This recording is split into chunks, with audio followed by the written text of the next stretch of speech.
totality. 99% totality doesn't cut it. Right, exactly. 100%, nothing less. Now, if you don't have eclipse glasses, you can enjoy it indirectly with tools like Pinhole projectors. And if you want to make one with us live in about 30 minutes, just grab a sturdy piece of paper or cardboard and a thumbtack or other sharp pen. I'm going to use my NASA pen for when we make it. All right, so Sarah, what are we expecting today? What is a total solar eclipse? So total solar eclipse happens when the Earth, the moon, and the sun are so perfectly aligned that the moon completely blacks out our view of the sun. And does that happen often? You know, actually, somewhere in the world, there's an eclipse about every 18 months or so, but like in any particular place, it's a pretty rare event. Yeah, I mean, specifically here in Cleveland, the last time Cleveland had a total solar eclipse, get this, 1806. Wow, that's remarkable. So quite a long time ago. Yeah. Once in a lifetime opportunity. All right, but not everyone is going to be able to see the moon completely eclipsing the sun. That's right. Only those of us in this narrow path of totality. But just about everyone in the U.S. will get to see a partial eclipse today, weather permitting. Weather permitting, yes. I hope that Cleveland here and everyone else along the path of totality will be good and clear. Okay, so let's take a look at today's path of totality. It passes through parts of Mexico, 15 U.S. states, and southeastern Canada. There's an estimated 32 million people who live along the path, and not to mention the tens and thousands of people who travel to somewhere along it as well, like us. You know, you're from D.C. and I'm from Florida. No, I feel very lucky to be able to get to travel to see this one. Yeah, absolutely. And we're going to have live reports from our correspondents spread out across the path. All excited to share this event with you. Some recognizable locations in between: the Indianapolis Motor Speedway, home of the famous Indy 500, and then also Niagara Falls, where officials expect up to 1 million visitors. Look at our team there waving at you. Happy to see you guys, and we'll hear from you soon. Okay, so again, we will hear from those correspondents, but also on our broadcast, a live interview with astronauts on board the International Space Station. Sarah's already ready. So excited. She's ready, because that's going to be obviously a unique place to witness today's celestial event, so we'll talk to them about that. We're also going to explain some of the science NASA will conduct during the eclipse and why that's important to you. And if you have questions about today's cosmic alignment, use the hashtag eclipse to send those in wherever you're watching us. We already have some questions from some kids. Excellent. And a celebrity. I can't wait to surprise you with who that is. All right, in addition to NASA's eclipse event here, there are plenty more in communities across the country, so why don't we take a look at some of them now. All right, so this is the California Academy of Sciences. That's a beautiful place to witness. Wow, it looks like they have great weather today. They're only going to get a partial eclipse there, but you know, still, that is more than enough reason to get outside and enjoy some time with your friends and family. Waco, Texas, people have their seats. They're ready to go. They're all comfortable. I see some coolers there. Oh. And this is the Adirondack Sky Center. They have a big field for people to view. You know, a couple of days ago, we saw the same field. It was covered in snow. So I'm glad they have a nice place to sit. Exactly. And Kennedy Space Center, the famous rocket garden that we have at the visitors complex there, that's also a cool place to watch a partial eclipse, yep. Yeah. And then lastly, the Mentor Civic Amphitheater, a nice big field again to take a look out into and enjoy today's event. I'm sure that'll fill up soon. Yes, I'm sure. Still gathering there. All right, very much a party atmosphere we've seen in some of those watch parties, and especially here, again, the music, the exhibits, all the things happening here. Kind of reminds me of a sporting event, you know? So because of that, I'm going to ask you, who's the GOAT today, right? Is it the moon, is it the sun, or is it the Earth? I mean, I'm a lunar scientist, so I may be a little biased, but you got to go with the moon on this one, right? It's the moon that is like coming in for the block today. It's all the action to the moon. I love that sports reference, but I'm going to have to say Earth. Because, well, first of all, we love our home planet, right? But because we're here, the moon has something to project its shadow on, and that's why we have the celestial alignment and show we're about to see today. That's where I'm going. That's how I'm going, yeah? All right, and now we want to know which team you're on. You can cast your vote by going to @NASA Solar System on Facebook, X, or Instagram, and we'll reveal the winning team at the end of the broadcast. Earth. The moon shadow will only be over land for about 1 hour and 28 minutes today, moving at an average speed of about 1,900 miles an hour. Keeping track of it for us is NASA's James Traley. Yeah, thanks so much, Megan. I'm going to have to go with option number 3 there, the sun, because it gives us the energy for us to thrive here on Earth. And speaking of energy, it is bustling here at the Kennedy Space Center Visitor Complex. I'm coming to you from our new Gateway exhibit, where we today only have a partial eclipse, but still super excited to be tracking all of today's events live with our Eclipse Explorer. This right here is a fantastic tool that was developed by our friends at NASA Goddard's Science Visualization Studio. They put this tool together for us to track the eclipse down to the exact second. If you wanted to get an access to this yourself, get a feel for how this is going to look in your neck of the woods, you can go to go.nasa.gov/Eclipse Explorer, and you can track where your city is going to be, your zip code, by punching it into this little box here. It's going to snap right to your location and give you some key stats. You just saw Cleveland there, so I can bring them up here. Cleveland is expecting peak totality here to start at 3:13:45 to be precise, local time. They've got a time of totality of 3 minutes, 49 seconds, plenty of time to really sit back and bask in their moment in the fully eclipsed sun. I'm going to be tracking all of this all throughout the afternoon for you to make sure that you do not miss a second of this coverage. Even if you're outside of that path of totality like we are right here, more than 99% of the U.S. is going to be able to see at least a partial eclipse. Some places are already experiencing, you just saw that footage from Mazatlan a little while ago. They are already experiencing a partial eclipse. And as always, if you are in partial, be sure to wear proper eye protection to protect your vision so you can safely enjoy today's fantastic celestial event. Plenty of awesome stuff coming up. We're going to keep a keen eye on that weather. Cleveland's looking nice and beautiful, very clear skies. Megan, back to you. Thank you, James. And joining us now is Dr. Bob Lehman, a heliophysicist at NASA's Goddard Space Flight Center. Thank you. It's great to have you here. Thank you very much. So talk to us. Today's total solar eclipse, it's going to look very different from what we saw 7 years ago, right? It is, right. The sun is going to look, the solar corona is going to look very cool today. It's going to look cooler than it did last time. And I mean cool in the sense of wow. Not cold. Not cold, because the solar corona is like 1,000,000 degrees. But compared to last time, was close to the solar minimum, the minimum amount of magnetic activity on the sun. There's this 11-year or so cycle, and 2017 was closer to minimum, and 2024, April 2024 was pretty much close right to the maximum of that. So we're going to see the maximum amount of dynamism, of activity, and it's going to look, you'll see rays shooting out. And does that increased activity mean that we have a chance for new discoveries today and increased science? Sure. So in addition to the science that will be done because of the eclipse, just greater activity levels means that we have more chance to see what the sun is going to do, increased radiation levels, increased activity, eruptions that will affect the Earth. So how does that affect the Earth, and how do we study those effects? What do we have, the tools, the assets to study those effects? Sure. So we call the whole general thing space weather, so we get increased radiation or what we call coronal mass ejections, chunks of the sun that blow off and hit the Earth. And those affect things like power grids and radio communications and GPS satellites, all of which are everyday real implications for that thing that's 93 million miles away. And how do you feel? You know, you're a heliophysicist. This is kind of like your Super Bowl. Pretty much, yeah. You are not the first person to say that to me today. and are we right? Pretty much, yes. I mean, this is it. I mean, 7 years, and I like to say there's the diving, trying to reach the goal line from the Super Bowl, what, 15, 20 years ago, that was like, totality, not totality, and yeah, today is it. I'm really looking forward to it. Yeah, absolutely. And we will have a whole bunch of fun here. Yeah, again, eclipses are a unique opportunity to really study the sun and how it affects us. So I know that, again, your fellow heliophysicists and really across the disciplines of science, I know that today is really special for a lot of people. It is, yes. Thank you, Bob. I really appreciate you being here. Thank you so much. All right, it's time now to check in with our first team along the path of totality. Here is Tahira Allen in Kerrville, Texas, a city so lucky it gets a solar eclipse twice in a single year. Thanks, Megan, and welcome to Kerrville, Texas. I'm Tahira Allen with NASA Communications. And I'm Gina DiBraccio, the Deputy Director of Heliophysics at NASA Goddard. We're live from the Kerrville Eclipse Festival, where tens of thousands are gathering to witness the second solar eclipse that has passed through this town in just 6 months.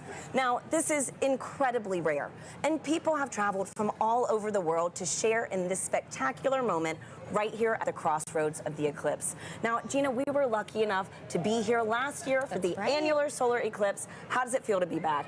You know, the annular was such a spectacular experience, but I'm already feeling even more energy today, and It's I'm like so double the excited crowd. to be here. It is. Yeah. No, and we have a full day of celebration in store. You know, the town really turned out for this event. This morning we heard from the mayor, and we are surrounded with food and shopping and different activities. I think I saw the Texas State Astronomy Club here we did. giving out free telescope viewings. So it's just a really, really special moment for people to come together and enjoy this celestial event. It's right to hear it. And you know, we had some cloud coverage today. It's looking to be pretty good. It's going back and forth. So, you know, fingers crossed. Regardless of how this turns out, we have live music and dancing afterwards, so it's going to be a good day. Absolutely, and you know, I mean, this is going to be my first total solar eclipse, and so last year was incredible with the annular. Folks, if this is your first total solar eclipse, let us know in the comments wherever you're watching. We'd love to hear it. So this is also a good time to remind everyone that it is not safe to look directly at the sun without specialized eye protection for solar viewing. Now that is except during the brief phase where the moon is completely covering the sun, and that will only be for those in the path of totality. Now we have a special guest that you might recognize popping in to share some important tips to make sure you stay safe during today's events. Hi eclipse enthusiasts, Lance Bass here, and I want to tell you how to protect those eyes and stay safe during a solar eclipse. During these celestial events, the sun, earth, and moon are in sync, creating solar eclipses. You can look directly at the sun during a total solar eclipse, but only when it's completely covered by the moon for a brief period known as totality. This is a really special moment. At all other times, you should wear eclipse glasses so that you don't say bye-bye-bye to your vision. Seriously. And eclipse glasses are not the same as regular sunglasses. No, they're not. Safe solar viewers are thousands of times darker and will have a specific certification that you should look for right here. Don't be a space cowboy and try to look directly at the sun. If you don't have eclipse glasses, you can use an indirect viewing method, like a pinhole projector. You can make one of these with something as simple as an index card with a hole, or a colander, or even your hands.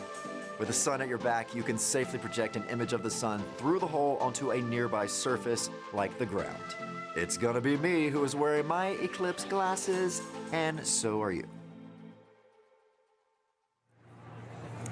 Now, you can't have an eclipse without the sun, the moon, and the earth. And as you heard from Megan and Sarah earlier, we've been hosting a friendly competition to see which one of these three teams that you're siding with today. Now, Gina, I feel like it almost goes unsaid here, but I have to ask. I don't want to assume. Which team are you repping today? You probably were going to guess sun. Oh, Team Sun. Who would have thought? You're right. No. So heliophysics, it's the study of the sun and its influence on everything. And it impacts all of our planets. And today, the solar corona is stealing the spotlight of the show. So Team Sun for me. I guess it really is the star of the show today. But you know what, Gina? I think I'm going to have to be a little bit biased, too. Okay. So International Observe the Moon Night, which is NASA's annual celebration of all things moon, actually falls on my birthday this year. Okay. So I think I'm having a little bit of a lunar connection. All right, Team But Moon. for those watching, if you haven't joined the fun yet, you can vote for your eclipse team on NASA's Solar System Facebook, X, and Instagram. We're going to be sharing those poll results throughout the show, so be sure to go vote for your team. Now, also during the broadcast, you can send us questions using #Eclipse on social media. We have teams standing by online to answer, and we're going to be taking some of those questions live on today's show. Now, speaking about taking questions live, Gina, we actually had some kids send in videos before today's show. Oh, nice. So let's roll one of those right now. My name is Jonathan. My question is, will NASA do any experiments during the solar eclipse? Thank you. Oh, great question, Jonathan. Now, we have a bunch of different experiments that will take place during the eclipse today. So first, we're trying to study the solar corona. So we have NASA's WB-57 high-altitude research jet flying across the path of totality, taking pictures of that upper atmosphere of the sun, that corona, so that we can learn its composition, why it gets to be heated to extreme temperatures. But we also care about the eclipse's impact on Earth and the upper atmosphere. So we're launching 3 sounding rockets up into the atmosphere before, during, and after peak eclipse so that we can study how the atmosphere is changing as well. So, you know, we're studying it with a plane, we're studying it with rockets. Exactly. Any other way? You know, we have balloons, science balloons that are going up too, and we also have different ways that the public will be able to get involved in some of these experiments too. Thanks, Gina. And I actually have a great follow-up question to this. This is from Lisa on Facebook, who wants to know more about the sounding rockets. So they ask, why is NASA shooting rockets into the moon's shadow during today's events? Okay, let's talk more about the sounding rockets because they are a lot of fun. So the first sounding rocket will be 45 minutes before peak eclipse, the next one during that peak eclipse, and the final one after, 45 minutes after. And that's because we really want to understand the difference in density and temperature and these different factors in the upper atmosphere and really get a sense of how the atmosphere changes as the eclipse is coming and passes over. So we have all these rockets going up and it'll be a good day for that. Great, and hopefully we'll get to see a replay of that later on in today's show. That's right. Now, folks, it is really special for us to be back here in Kerrville, Texas, covering today's total solar eclipse. Just last October, an annular solar eclipse passed right through this town. Now, for a location to be at the crossroads of these two incredible celestial events is rare. Let's take a look at how the community has been preparing in the lead up to this big day. Kerrville is the eclipse capital of the state of Texas. It is known as being the capital of the Texas Hill Country. It's the epitome of Texas. Ranches, deer, beautiful streams like the Guadalupe here. Kerrville is very welcoming. It's a wonderful community. Tight-knit, small. It has about 25,000 people. Kerrville is blessed to be in that special square, the annular eclipse in 2023 and the total solar eclipse in 2024. We're talking about crossroads, you know, we get it twice. Two eclipses right here, right where I stand. It's statistically extraordinary.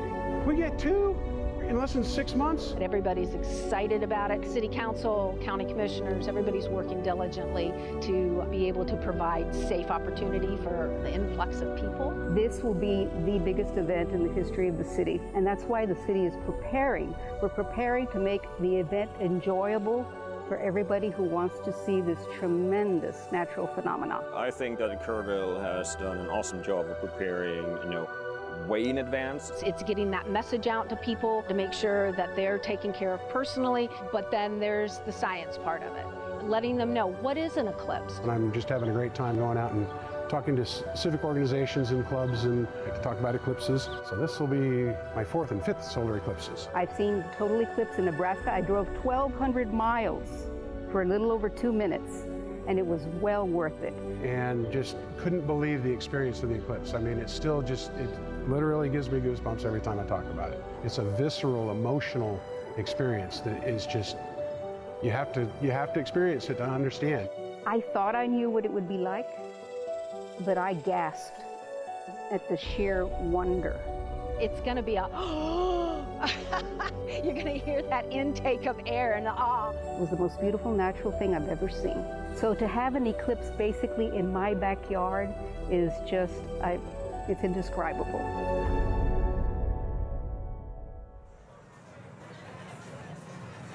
We're here now with Catherine Troach, a telescope operator with the Night Sky Network, who is giving us these high-definition views of the sun that you see in your screen right now, of the eclipse over Kerrville, Texas. Kat, thank you so much for being here with us. Thank you so much for having me, and let's thank the weather for cooperating finally. Right? Oh my goodness. Thanks, Kat. And so I'm looking at the telescope feed that we have, and we have first contact now here in Kerrville. Yes. Okay, so for people who want to become an amateur astronomer, what advice do you have? Where should they get started?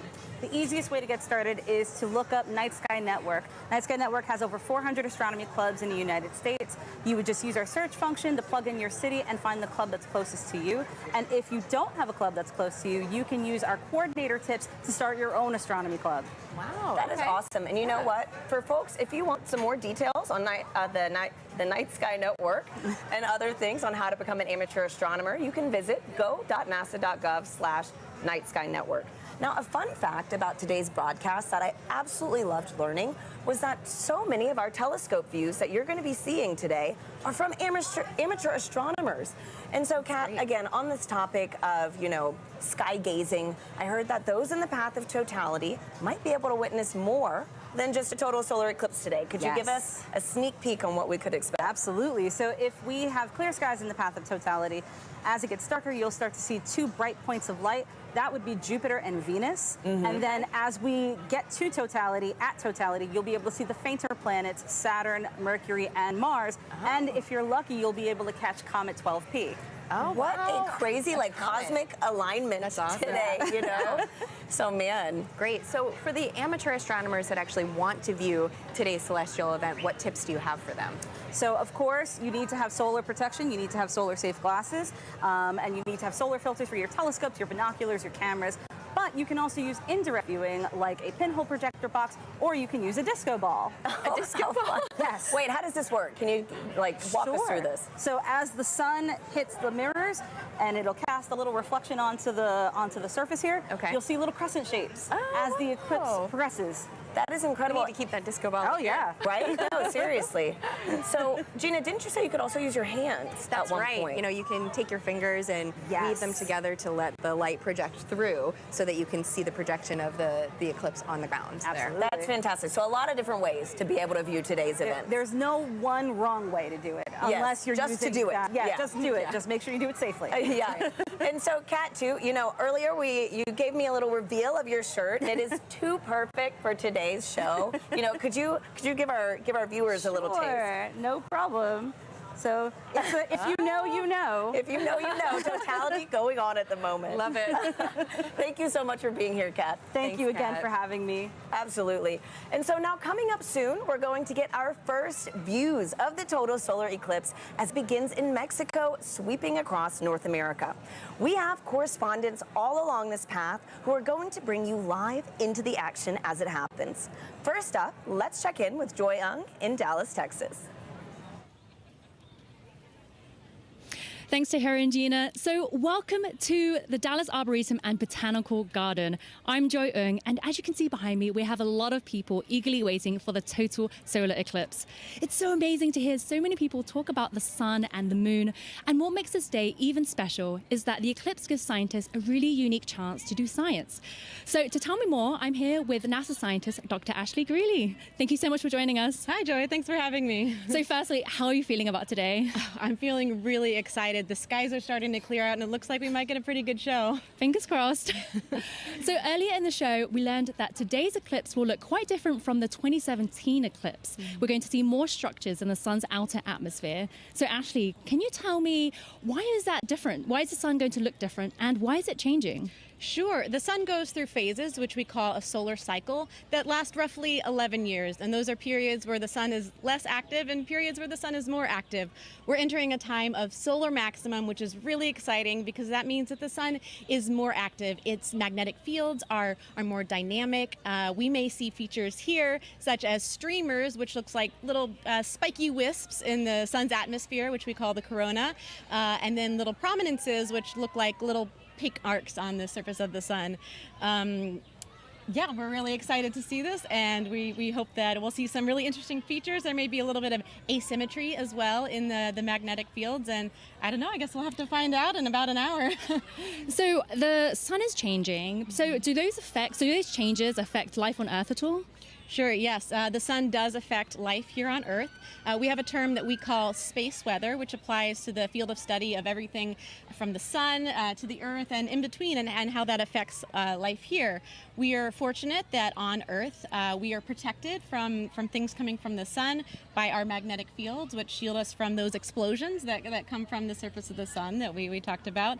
And those can result in really fun occurrences, such as the aurora.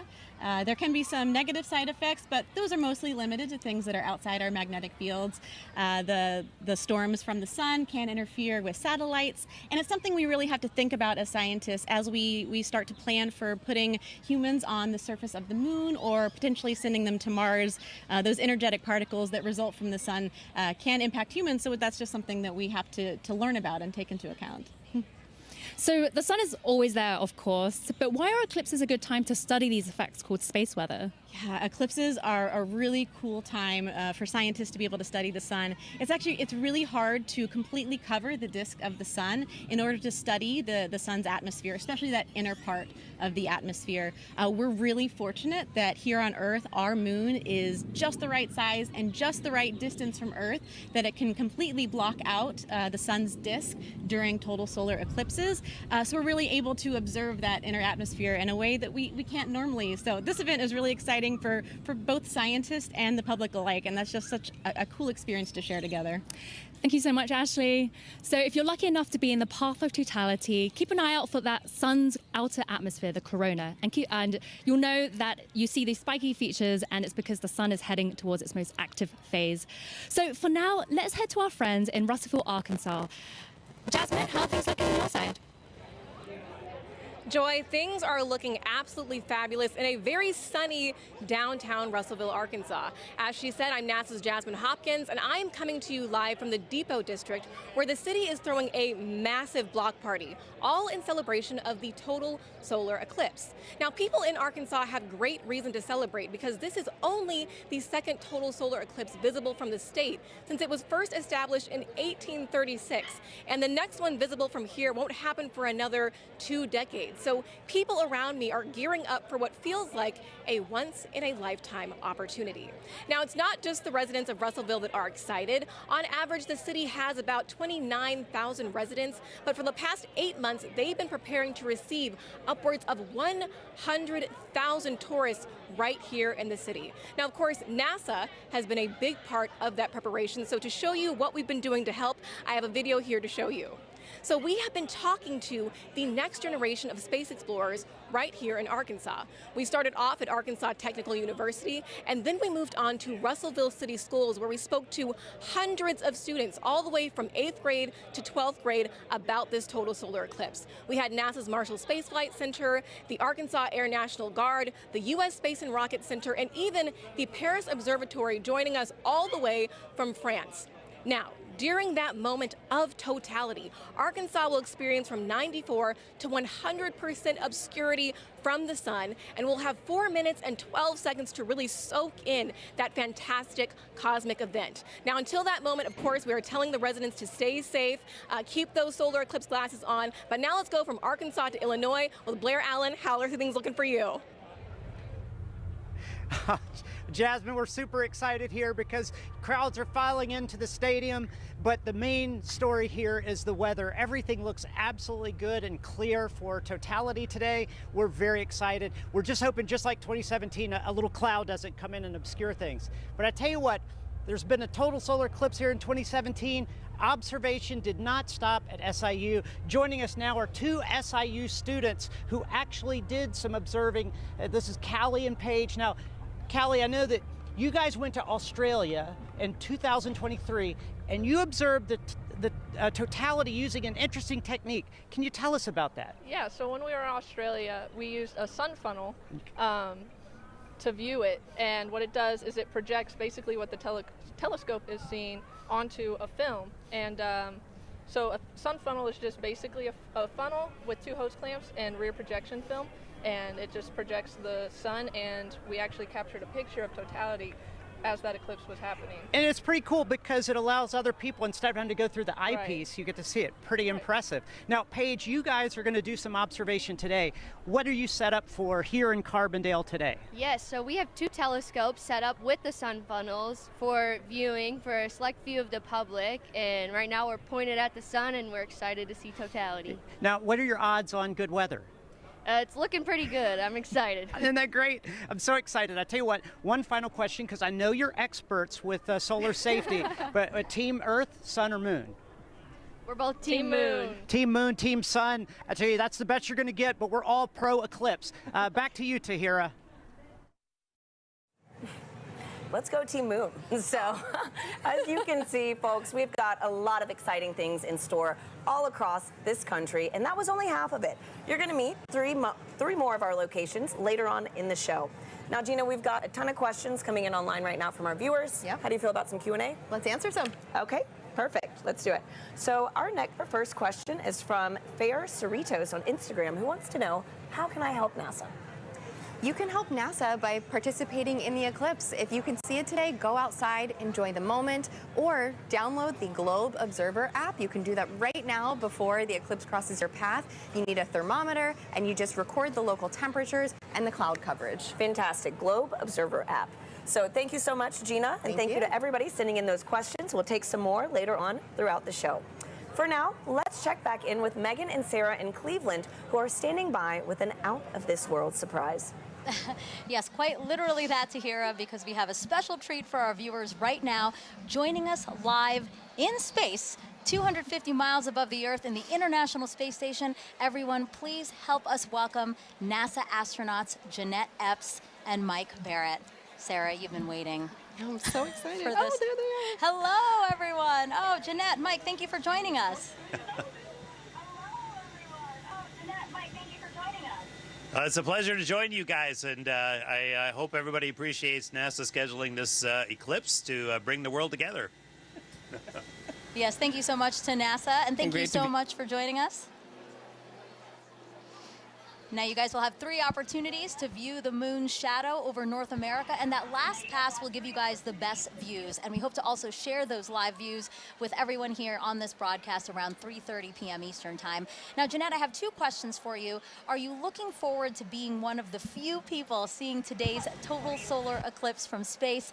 And 2, I know your crew member Matt Dominic will use a camera with a solar filter to photograph the sun being eclipsed by the moon. Will you also be taking photos of the celestial alignment?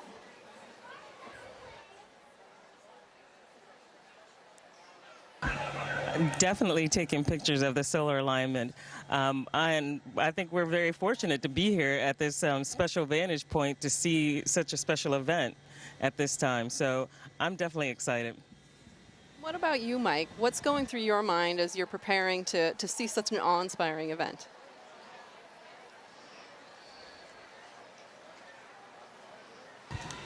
Well, admittedly, I'm a bit of an eclipse junkie. You know, my first one was like when I was 19 with the homemade telescope in the desert, and a few since then. And actually, during the 2017 eclipse, I was on a chartered aircraft several hundred miles off the coast of Oregon watching it. And I got a strange bucket list, and this is one of the things that's on it, to actually watch an eclipse shadow cross the Earth from space.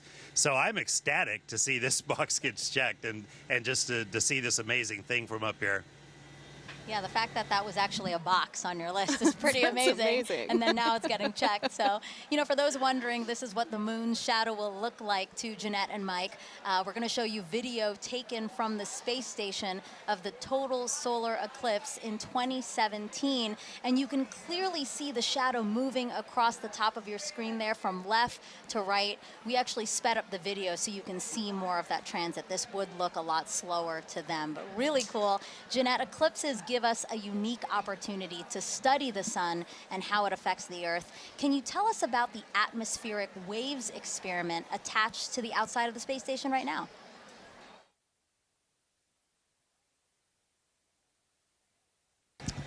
Sure. We have an atmospheric wave experiment that's going on now, and what it looks at are these atmospheric gravity waves.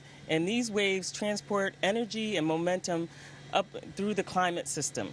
So with the imager on the atomic wave experiment, we're going to look at how these atmospheric gravity waves impact our Earth's climate, how it can impact our space and global and all of our comms, how it can affect our navigation system.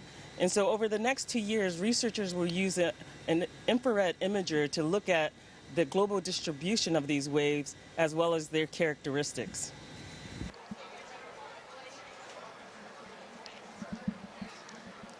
Mike, how does it feel to have a hand in maintaining the space station so that important science like the atmospheric waves experiment can happen?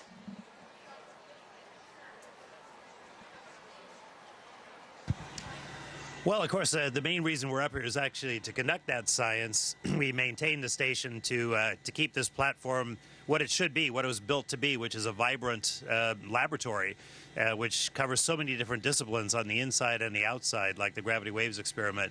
I mean, it's an honor and a privilege, as much as anything, to have a hand in that science, and we end up being basically the eyes, the hands, the on-site presence to conduct that science. And we get to be the first to see results of just amazing things that are years in the making by a bunch of really smart, ambitious scientific teams on the ground. So that's really where the joy is. Maintaining the station is just like maintaining a research ship, something I actually quite like. So I feel very much at home in that role. It's still blowing my mind. I mean, we're here in Cleveland, Ohio, live. You guys are up in space in the International Space Station. I can't believe the opportunity that has been afforded to us, and I hope our viewers really enjoyed this time with you. And I hope you enjoy the show from up there.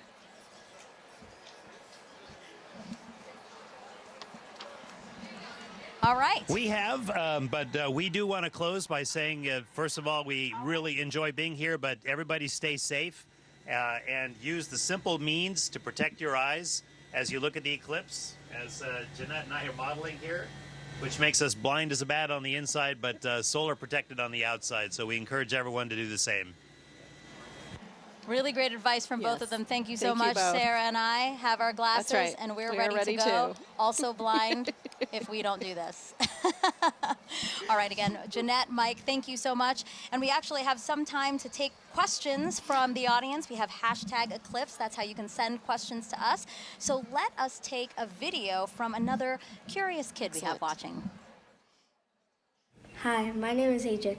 My question is, why will we not see a total eclipse in California? Thank you. Well, it's a great question, Adrian. So we only a precious few today are going to get to see a total eclipse because the moon is so much smaller than the Earth. It only casts a very narrow shadow. But still, even in California, you're going to get to see a partial eclipse, and that is still a really cool event. So I do encourage you to get out there and see it for yourself today. Yeah, absolutely. So again, #Eclipse. Wherever you're watching us, drop that in the comments, and we'll try to get to as many questions as we can on the show. Okay, so we have, obviously, people celebrating with us online and at events across the country. So why don't we check out some of those events again now? Waco, Texas again. People look very, very comfortable in their camping chairs and spread out on picnic blankets. They look like they're having a good time. Yeah. A few clouds. A few clouds, but again, they have some time there before.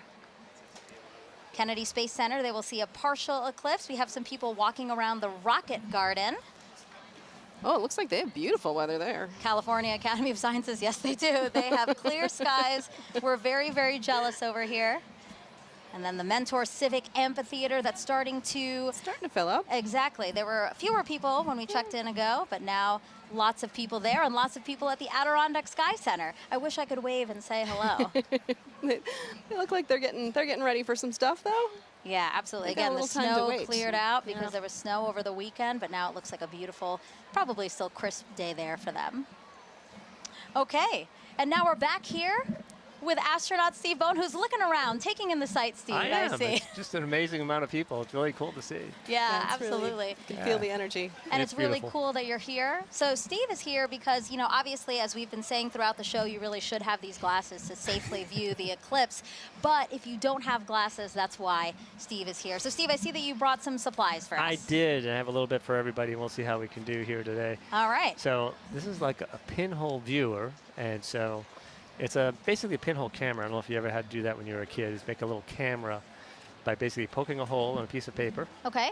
And then using that to focus onto a screen. Okay. And so we all have pins here, I guess. Yes. So we have a paper plate, we have index card, and we have pins. And I have my Crew 6 pin.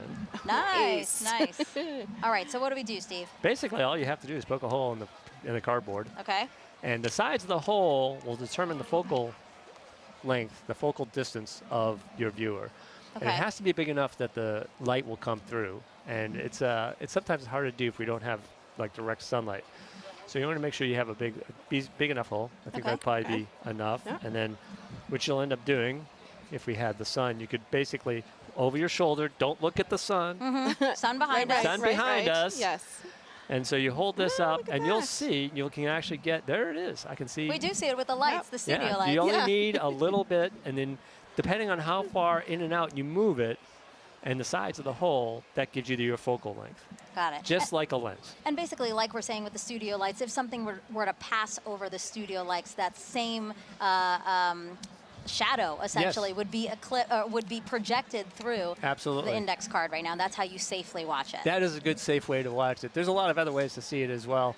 I know that. I have that. Come prepared. Colander, right? Yeah. So that's a lot of fun because if you're in an open area like this today, and you don't have your glasses or you just want to see something really cool, again, put it over your shoulder and hold it. And you'll get a big array of all those little eclipses happening on the ground below you. Yeah, actually, I think we have a picture of that. I'd love to see that because really it is a very, pretty. perfect. Look at that, Steve. Oh, yeah. Well, I mean, even if you don't have anything, right, you can actually use your hands to make your own sort of improvised pinhole cameras. Absolutely. That's amazing. And, you know, I was explaining a little bit ago that in my own yard during the annual eclipse, when I was out working in the yard, and I said, hey, there's an annular eclipse going on. So I went under a tree, and I was looking at a tree, and then on my driveway, all these little eclipses, just hundreds of them. Yeah. And it's absolutely amazing pictures. Great. So I hope if people have trees near them, they can take a look at that. Steve, thank you so much for being here. We really appreciate it. Have a great day. All right, so the eclipse is getting closer and closer to the west coast of Mexico. We will experience totality there at Mazatlan, in particular, 2:07 p.m. Eastern Time. So let's head back over to James at our eclipse board for another look at the path of totality. Yeah, thanks so much, Megan. A lot coming up very soon, and make sure you know exactly when to go outside to observe that totality if you're on our path. Or even right now, if you're experiencing a partial eclipse, I've got in our Eclipse Explorer here, I can zoom out just a hair here to show you this. I've got our penumbra on, so this is all the places inside here already experiencing a partial eclipse. You've been seeing some great feeds from our camera in Mazatlan, Mexico. They've been experiencing that kind of crescent sun for a little while now. They're just about 20 minutes out from actually experiencing totality itself. They're going to have a long window where they are 4 minutes and 17 seconds. For some context, back in 2017, the last eclipse that swept across America, the longest time was only around 2 minutes and 40 seconds. That was in Carbondale. This time around, some very long times, just a little bit northwest of Torreon, Mexico. They're going to get upwards of 4.5 minutes. A lot of time to really observe it, but just make sure that you know when to be outside. And as always, access that tool at go.nasa.gov/eclipse explorer. This is going to keep moving on. You see this little thing. I have this actually running in real time. This is our shadow of totality. This is going to continue to move further and further to the northeast and actually make landfall in just a few moments in Mazatlan, Mexico. As you've seen all throughout the broadcast, we've got correspondents all up and down the U.S., all the way up to Maine, covering this live. Very excited to continue tracking this. Make sure you know what's going on here. But for now, back to you, Megan. All right, thank you, James. So now let's introduce you to more of our correspondents along the path, starting first with NASA's Lauren Ward, standing by to show us what's happening in Indianapolis, Indiana. That's right. Thanks, Megan. We are at the Indianapolis Motor Speedway in Indianapolis, Indiana. It is a gorgeous day. Behind me, I have over 50,000 people here to spectate today. Today, we are waiting for a spectacle that is of a celestial kind. Of course, this is most known for the Indy 500, but we are waiting for something a little bit special today. With me, I have the 2016 Indianapolis Motor Speedway winner, Alexander Rossi. Good to see you. Good to see you. Thank you so much for having me. It's great to have you. So the Helio Big Year is a celebration of sun science and how the sun touches everything, including IMS. So tell me, the track when you're doing a qualifying round is about 4 minutes long, which coincidentally is the length of totality. So tell us, what is it like being on the track? You know what? The sun plays a huge role in determining the performance of the car based on the track conditions. So we actually, when it's a day like this, as much as it's beautiful for the fans, it's actually very difficult for us as drivers, because as the surface heats up, the oils come to the top of the asphalt and it actually becomes slippier. So that's surprising to people. They think that temperature would mean grip, but it is until a certain point. And then once it kind of crosses over 100 degrees on the surface, you start to actually go the other way. Wow. And tell me about those tires. How does the sun affect those? So we use slick tires. So Firestone tires are slick. On a road car, you have tread, right? Because they're supposed to be used in all conditions. Slick tires actually have a bigger contact patch, more surface area, so they generate more grip. add a temperature, right? So they operate between 180 to 230 degrees Fahrenheit. Again, the sun is good until a point. When they go over that 230-degree mark, you start to lose that grip again. Ooh, all right. Well, we have a little competition going on today. We're trying to determine whose big day is it. Is it the sun's, the moon's, or the Earth? So my question to you is, are you Team Sun, Team Moon, or Team Earth? That's a hard one, but I'm going to go Team Earth. You know, I just think we're so lucky, especially today with the people that are around us here, to be able to witness what we're about to see. Go Earth. Go Earth. You heard it here first.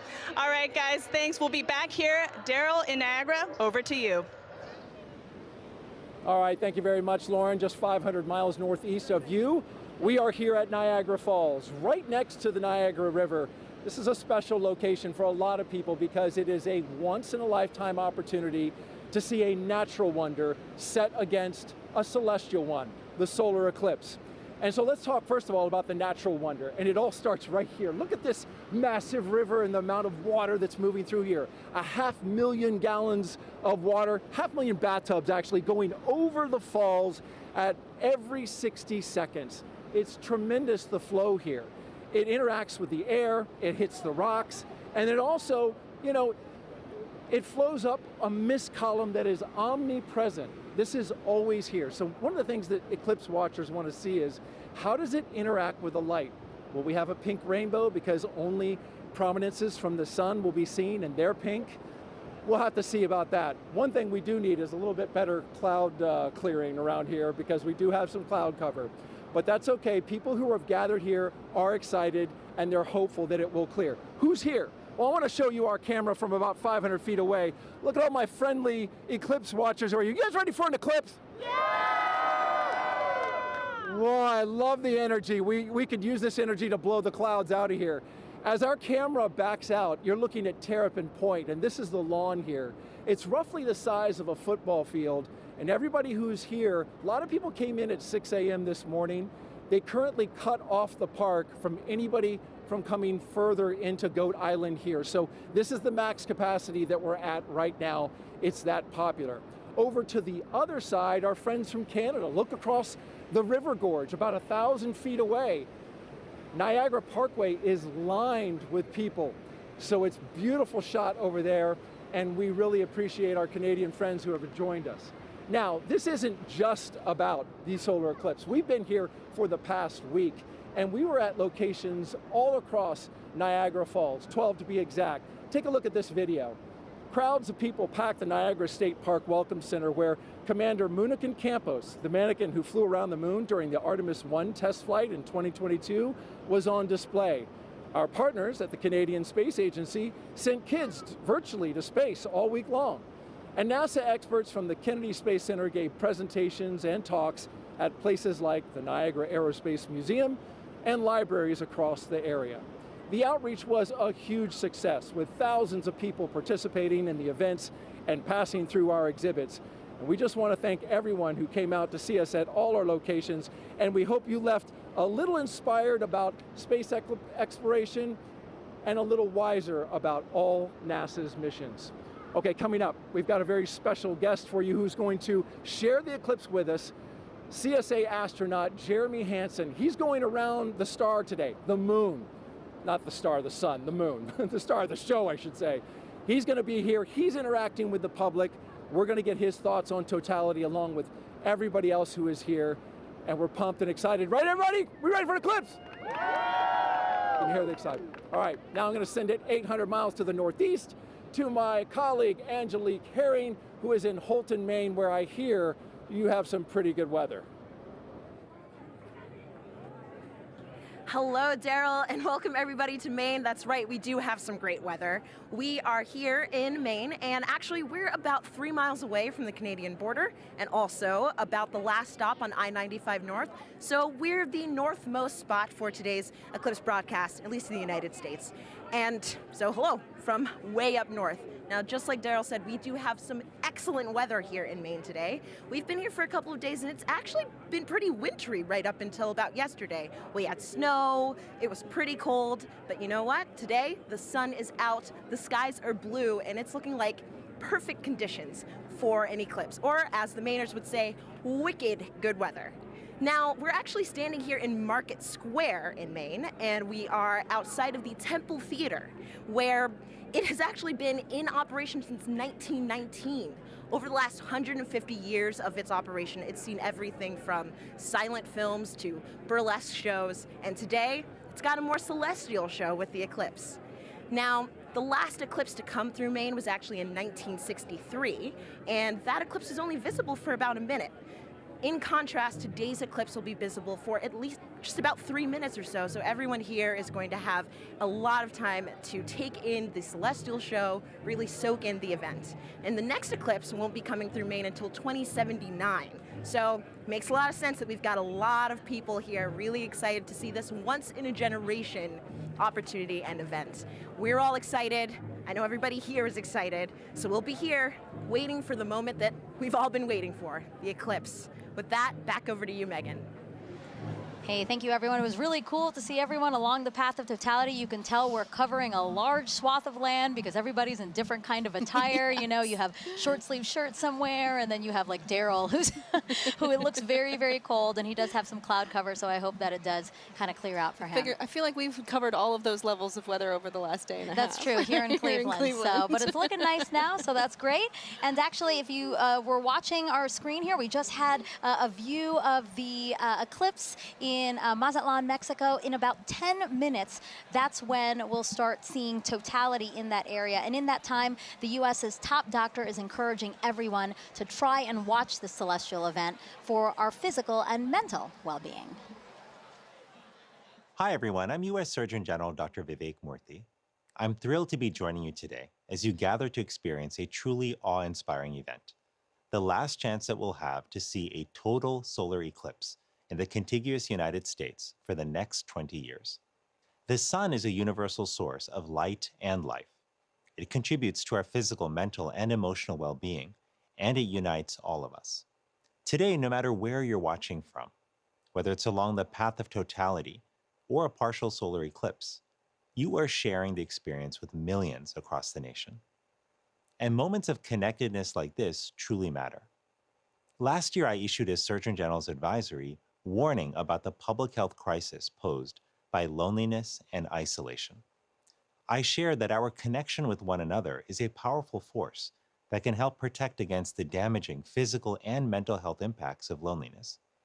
What better reason is there to come together with friends and loved ones than to share a once-in-a-generation experience like the solar eclipse? This is an experience that will stay with you, precisely because of the awe that it inspires. Awe allows us to step outside of ourselves, giving us fresh perspective and opening us up to connections. So grab your eclipse glasses and let's enjoy this moment together. Some great advice. Thank you so much. All right, we have time for other hashtag eclipse questions. Sarah, are you ready? I am absolutely ready. All right, let's take a look at this video from a familiar face. Hey everyone, I'm Scarlett Johansson, and I play a NASA Public Affairs Director in the new film, Fly Me to the Moon. I hope everyone is safely enjoying today's eclipse. I actually have a question about the moon for NASA. So during a total solar eclipse, I've heard that craters and features on the moon play a role in what viewers see on Earth when the moon blocks the sun. So why is that? Question, Scarlett. So yeah, as we, the moon isn't a smooth marble. It actually has big, high mountains and valleys, these craters. And as we approach totality, sometimes you'll hear people talk about Bailey's beads, and these are the last few moments of sun creeping through those deep valleys. Yeah. Just before we hit totality. Yeah. Absolutely. Thank you so much. It's so great to have you here to answer some of these questions, and we plan to take more. If you send them in, hashtag eclipse again. Okay, if you're just joining us, I'm NASA's Megan Cruz, and this is NASA lunar scientist Sarah Noble. And as you can see, you are watching the official NASA broadcast for today's total solar eclipse. And we are in the heart of downtown Cleveland, where NASA is celebrating this celestial alignment. Take a look at our shot from the air. That is how many people who are just here at the Great Lakes Science Center alone. So many more spread out throughout Cleveland, because again, the last time this city had a total solar eclipse was 1806. But again, just down the road, we have the only NASA center in the path of totality.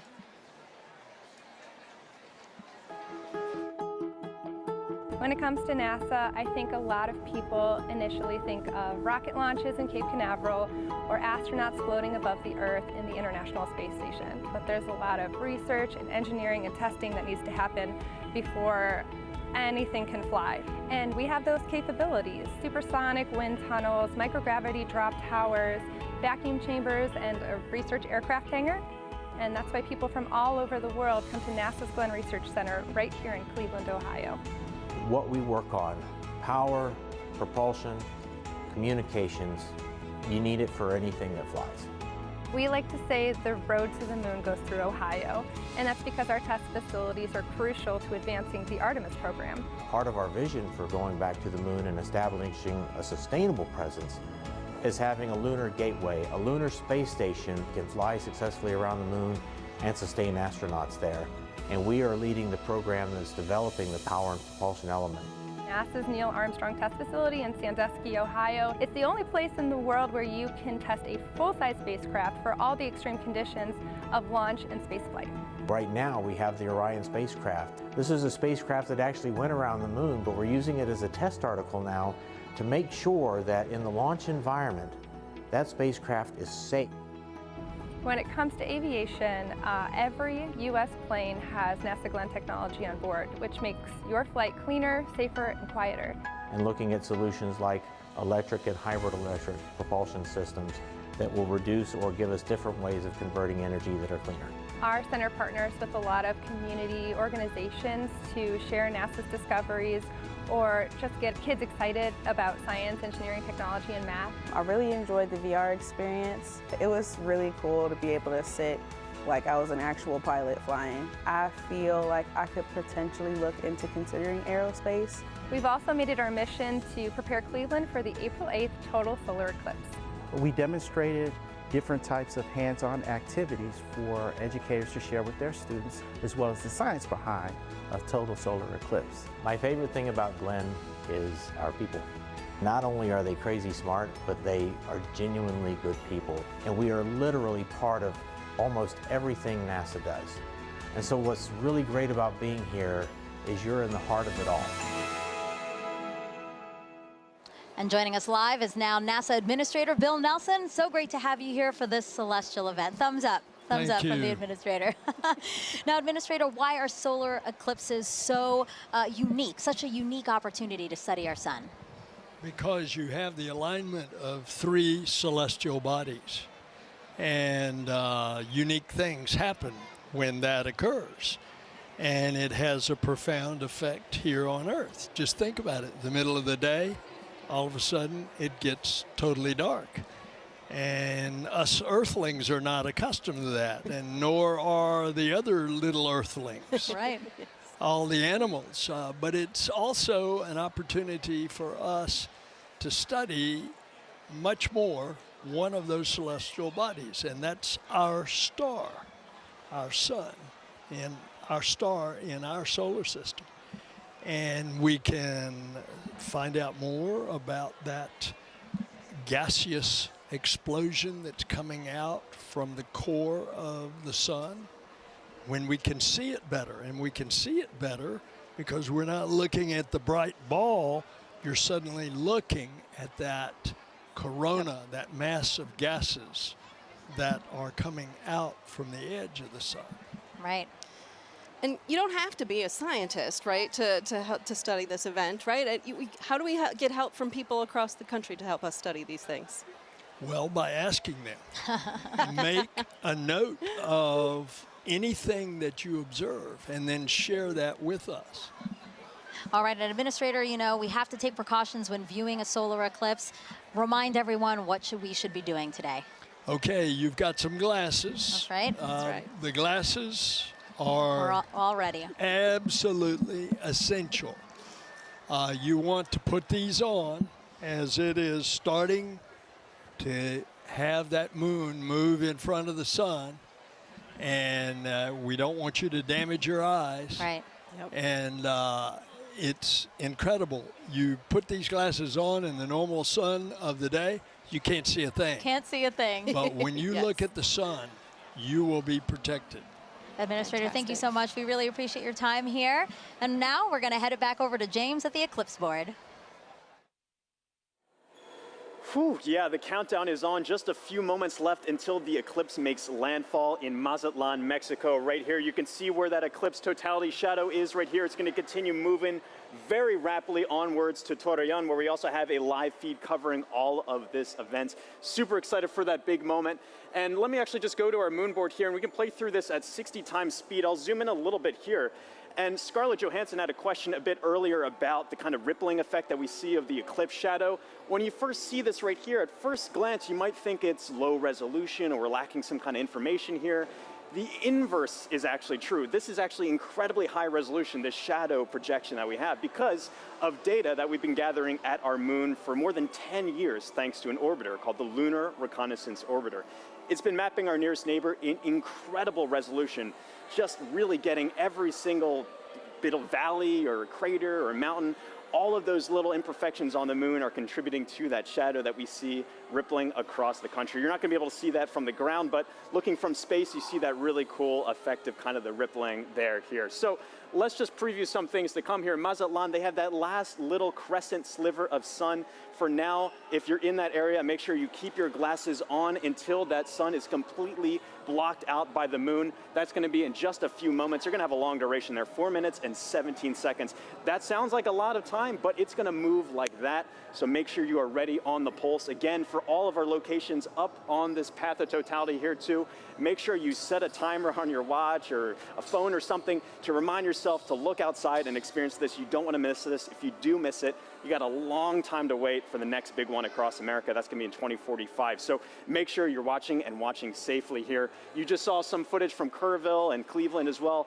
It's a little bit cloudy in some places, really hoping that that clears out in time for us to have that beautiful view. But in just a few moments right here, this eclipse is going to be coming up in Mazatlan, Mexico. So for now, this is going to be really exciting. The countdown is on.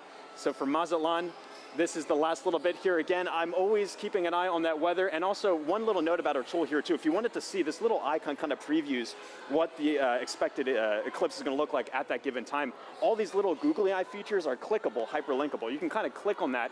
It'll snap you right to that exact time to get an idea for what it's going to look like in your neck of the woods. But for now, the big moment's coming up. Back to you, Megan. Let's check it out. All right, thank you, James. And as you can see, wow, we just have a tiny little faint sliver left of the sun in Mazatlan, Mexico. We are expecting totality in 1 minute and 35 seconds. You know, joining us now to walk us through this, Kelly Corrick, an astrophysicist with NASA's Heliophysics Division. Kelly, tell us about the science NASA is about to conduct right now in Mazatlan. So science that they're going to conduct is about the WB-57. So we're going to fly some planes over and make sure that we can actually see that solar corona, that hot atmosphere that's around the sun that we're about to get once we reach totality. Yeah, and it looks like it's almost there. Yes, it's almost there. You know, we have a view right now of inside the cockpit of one of the WB-57s, or at least we're efforting one, because as you said, this is going to be a huge part of what we do in Mazatlan. Definitely, yeah. It's the there it is, oh, Kelly. There it is. Oh, look at that view. So we're looking out. That's great. We're looking out, and it looks like we might be able to. We're seeing a lot of clouds, but hopefully a shadow as well as we're coming in to totality there. And so, yeah, so these WB-57s are carrying 3 different instruments or 3 different experiments, 2 to look at the sun and 1 to look at our atmosphere, because our atmosphere actually responds to the eclipse. And we're trying to figure out how that ionosphere, that layer of the atmosphere, actually responds to it. And you said it does look like there's already a shadow over land. You know, we also have a shot, and we'd like to pull that up now, a shot of the coast and the fact that it's already going on over. And you know what's really cool about all of this is we do have eyes all over this thing because we are collecting so much data. Yeah, definitely. I mean, we have the stuff here. We also have rockets on the other side of the country being launched to, again, study that. Oh, look at that. There's the diamond ring. That's right. We're not there, but I feel the energy just watching it. Yeah, so this is because of the craters and the peaks and valleys of the moon, we're seeing the last bits that are just getting through, and now we're getting to totality.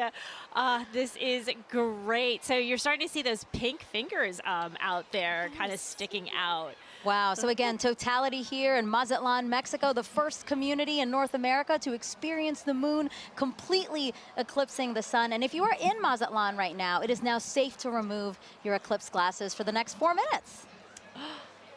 And you mentioned some of those pink filaments that we're seeing, right? Can you talk us a little bit through that, Kelly? Yeah, so those pink filaments, because they're helium rich, that's why they're appearing pink and they're hanging out there. Those could be the start of space weather. So there are lots of tons of material, billions of tons of material that could possibly be one of those explosions for space weather, the reasons why we really study the sun and try to understand how to live with the sun. Well, can you explain why space weather is important to us here on Earth? Definitely. So it's not just satellites that are interested in space weather. It's also our power grids because of those energetic particles coming from those big explosions that can happen in the sun. That could damage our power grids. It could also do things like interfere with GPS signals. And I know we all use our phones to navigate everywhere. So if we didn't have that, that would be a big problem. So we're looking to understand it better so we can all mitigate all those things. Some of the movement we're seeing here is just our telescope operator adjusting because, again, they needed to make some changes for before totality. Now they're viewing it a different way, and then after totality, we might see some shakes there as well. But I really just cannot believe how crisp it is. As we said, it's not a marble, but I mean, just the view of it is so crisp with these little, again, those filaments are just amazing that we can see that to such accuracy, you know? Right, definitely. And also the white fuzz. I mean, you're seeing something that's 1,000,000 degrees just hanging out all around the sun. And, you know, 3 billion Earths can fit inside of there. So there's a lot of atmosphere there, all around there, just hanging out, being very warm. And so, one of our mysteries is, and one of the B-57s are addressing. There you go, WB-57, our pilot. Yeah. He's flying. So basically, Kelly, he is going to fly and try to chase down the shadow for as long as possible, keep up with it as long as possible. Exactly. The shadow is much faster than the plane. However, they can chase it for a while and get an extra 2 minutes. So on the ground, we can only get 4.5 minutes, and they're going to get 6.5 for that plane. I love that they're waving to us. Oh, there you go. And now we're flipped. Now we're seeing the front. So again, they are in night. I mean, it looks very dark with only some light in the horizon, yeah? Right, yeah, and that's what we'll expect wherever we see totality is the night sky is very dark. You might even see some planets or stars, and then you'll see like twilight all around in 360 degrees. What an amazing vantage point as well. My gosh. I'm very jealous. Kelly, are you jealous? I kind of feel like you're jealous. I'm kind of a little jealous. Yeah, I kind of want to, see if I can make a faster plane so we can, follow it the whole way. Plus, they're up above the clouds, so they don't have to worry about the clouds. Exactly. Well, I do want to say a big thank you to the WB-57 pilots and the whole team supporting them for that great view. That was awesome. Kelly, you have a wealth of knowledge when it comes to the sun. And for those watching, if you're interested in learning more with her, check out her and other experts featured in the Sun series of NASA's Curious Universe podcast. And that QR code will pop up on the screen, and that'll take you straight to the episodes. Again, look at that double box we got there. We're showing you amazing views during this broadcast. A big thank you, actually, to the Solar System Exploration Research Virtual Institute, or SERVI, for providing the telescope views from Mazatlan. Yeah, the SERVI team down there, the SERVI team is based out of Ames, but it is a collection of teams across the country and across the world that are sort of studying the intersection of science and exploration, helping us get ready for our next trip with humans to the moon. Yeah, that's amazing. Okay, totality is actually about to end in Mazatlan. Let's keep watching our screen right now for, again, what are we watching for, Kelly? We're watching for the diamond ring effect. So that's when the first bright light, we're starting to see it on the side there. So you're going to put your glasses on right now to protect those beautiful eyes, because now we're going back to the partial phase. Whoa, that's amazing. Wow. Yeah. Kelly, that's a filter, by the way, everyone. That's why we're seeing that. But when you said put on your glasses, I'm so trained now to do it that I almost did it here in Cleveland. No, we're fine in Cleveland. We're still in Mazatlan. Again, what we're seeing is because we needed to adjust the filter. Now that, again, it's basically like putting on our glasses. The way that you said people on the ground need to put on our glasses, our telescope operators need to protect their own eyes as well as their equipment. Exactly. Well, thank you so much, Kelly. I really appreciate your time here with us. It was so fun to learn about the science and actually see the first eclipse come for North America here. So thank you so much. Thank you. All right, as you can see, there's a lot to learn about our sun and eclipses. So to explain it all in a really fun way for kids, NASA developed a clever game called Snap It. We have another QR code coming on your screen right now. Just scan that code, or if you're watching us on your phone, all you have to do is screen grab it, press on it later, and you can check out that game. Also the website, if that's easier for you, go.nasa.gov/snapit. Okay, so NASA can predict the total solar eclipse's path to a high degree of accuracy because of a spacecraft that launched nearly 15 years ago. This same spacecraft is now helping our Artemis 2 astronauts who'll be orbiting the moon next year.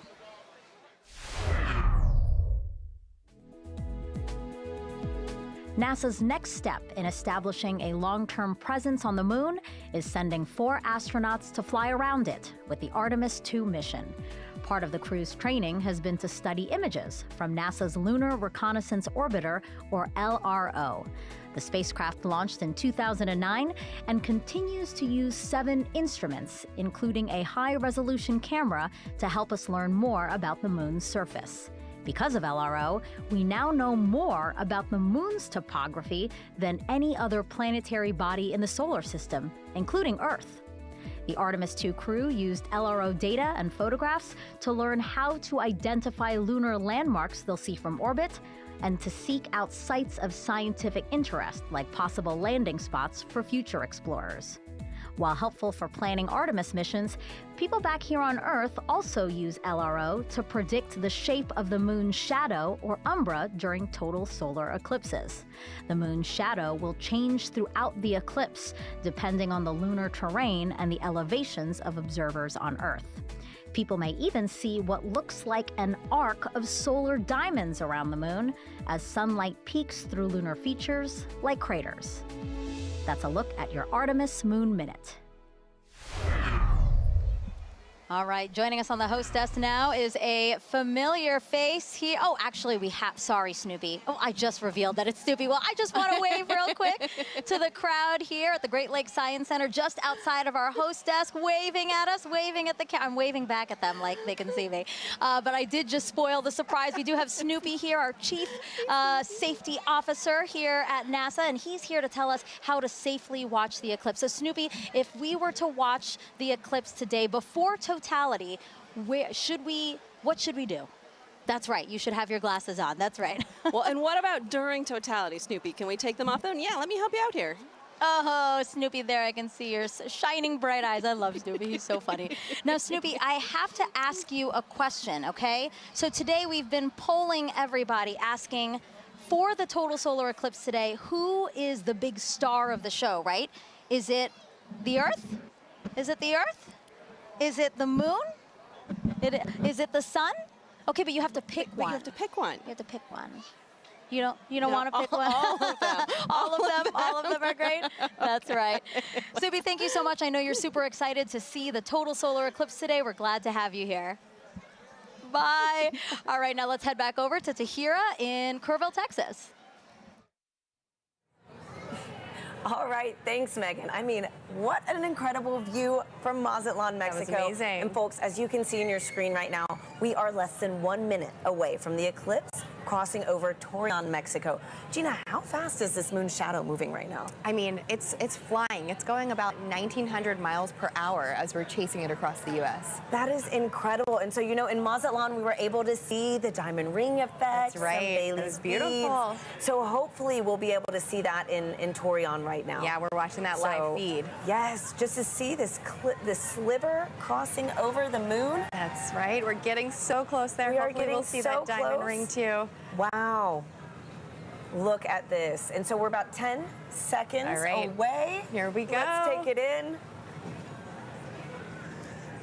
Wow. What a spectacular. It's going into totality. Wow. There you have it. We are in. Yep, that diamond ring came through, and we see a little bit of those Bailey beads too as we're looking at it, those kind of the lights trickling through around the surface of the moon, coming through the peaks and valleys. So what are we viewing on the left-hand side? This this almost pink color effect. Right, and so as we just heard from the last totality, you know, these pink fingers are popping out a little bit, and those are those solar prominences. They're appearing pink because of the helium rich, but we can see it. Let's focus on the corona here, that glow that we're getting, and we can see basically these streams that are coming out, a lot of that energy and brightness that we do not have the ability to see on a day-to-day basis. So with this total eclipse, we're able to see that corona nice and bright coming through in Torreon. That is just a magical view. Oh my goodness. It is. Gina, okay, and so we've got so many questions coming in online right now from viewers watching this. Our first one is going to be from Justin, who wants to know, right now we are seeing a pretty clear and spectacular view of a total solar eclipse. Yes. But Justin wants to know, what will it look like if it's clouded over?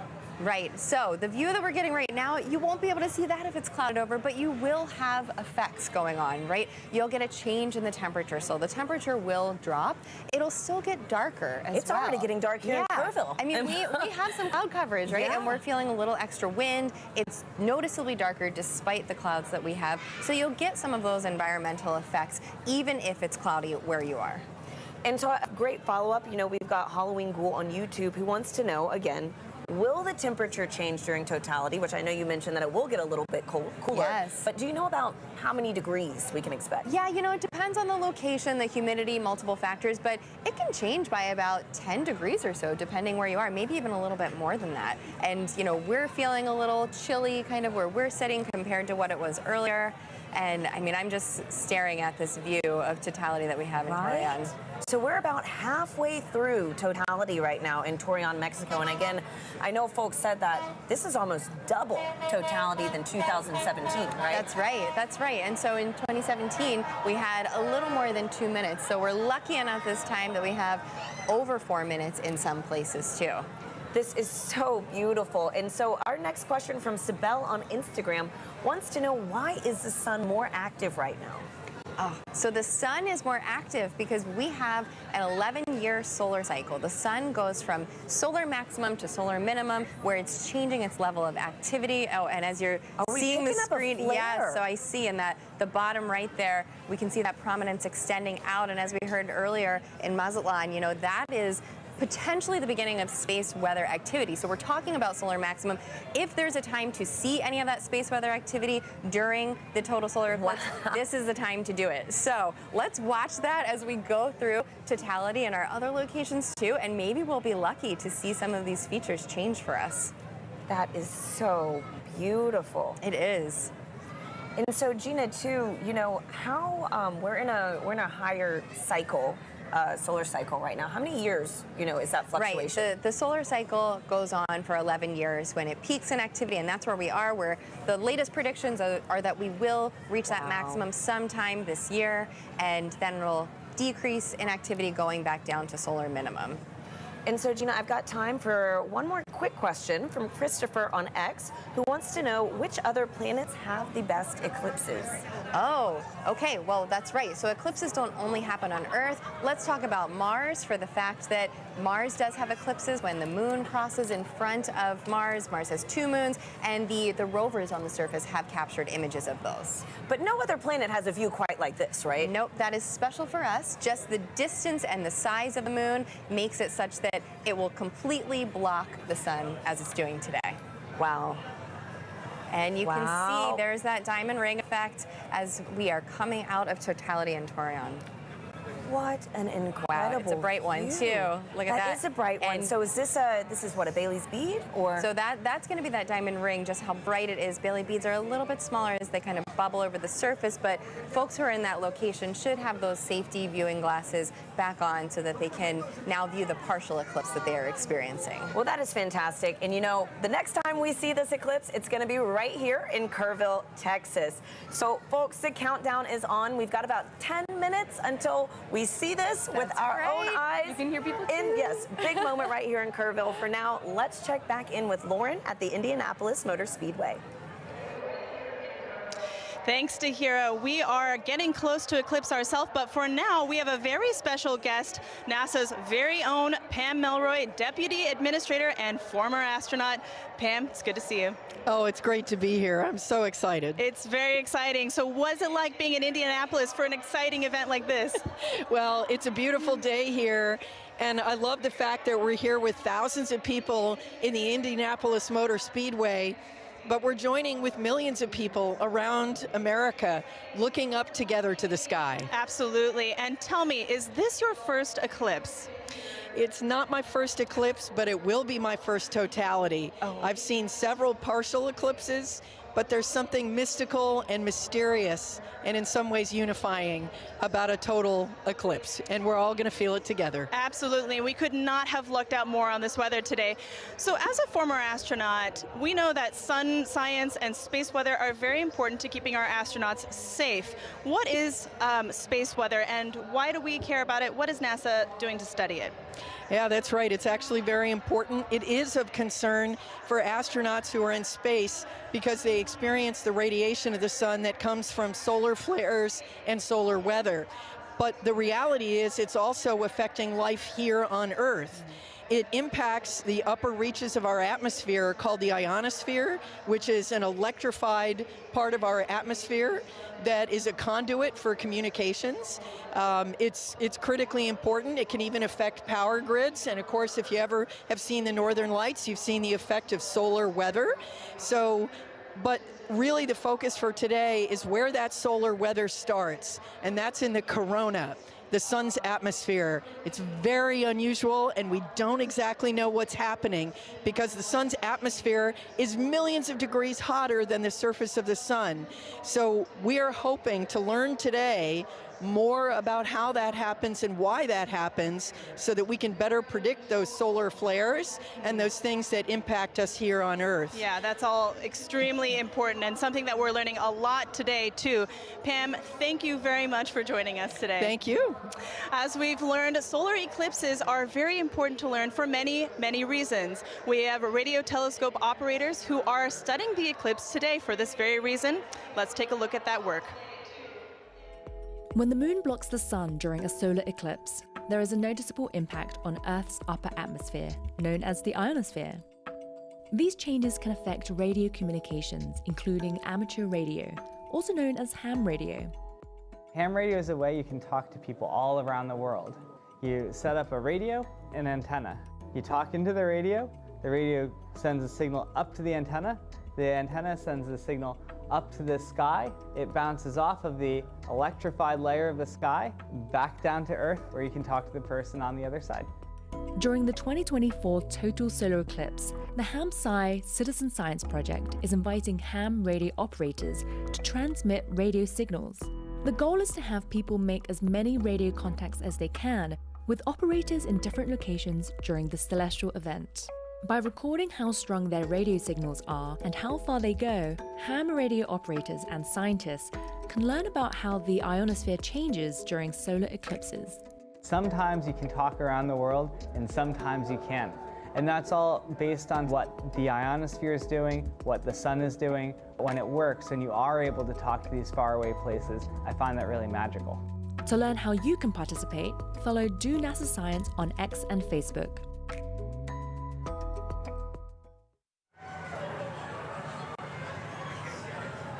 And we are minutes away from the total solar eclipse over Kerrville, Texas. The temperature is dropping. As you can see, I had to throw on a jacket. The sky is dimming.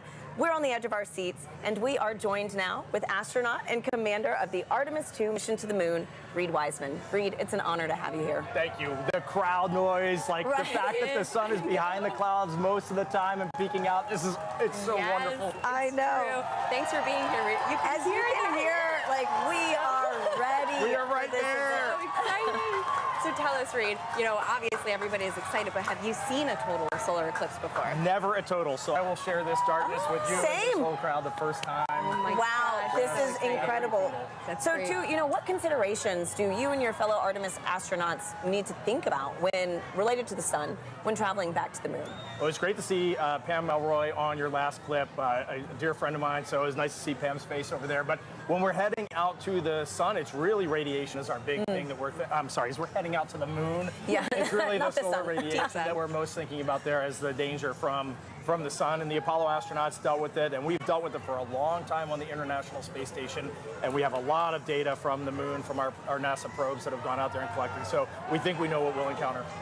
Great, okay. And tell me, Reed, how does it feel to be the commander of NASA's first crewed mission going back to the moon since Apollo? I'm flying with Victor Glover, Christina Cook, and Jeremy Hansen, the three best. Team, yes. I know, so every day that I go into work, I won't say every day is easy, but every day is fun, and I'm flying with people that have principles, they have integrity, and they have just so much knowledge and professionalism. It's a dream come true. And getting to work with the whole team, the international team, it's the best. Wow. Well, thank you so much for being here with us, Reed. You know, really quickly, do you have any advice for anybody that might want to follow in your footsteps one day? We always say that you have to find that job that you love, go all in on it, live your best life, be as good of a professional as you can, and someday apply for the program. And we look forward to seeing your application come across our desk. Thank you, Reed, and good luck on your upcoming mission. Thank you, great to be here. Now, if anybody feels like reaching for the stars, NASA is actually currently accepting applications to be an astronaut. You could one day travel to the moon and eventually to Mars. From teachers to scientists to even those in our armed forces, we are looking for a diverse group to take humanity farther into the cosmos. You can apply now through April 16th by visiting go.nasa.gov/astro2024. Now, timing is everything when it comes to pulling off successful science during an event like today. Let's hear from a very special guest who also knows a thing or two about perfect alignments.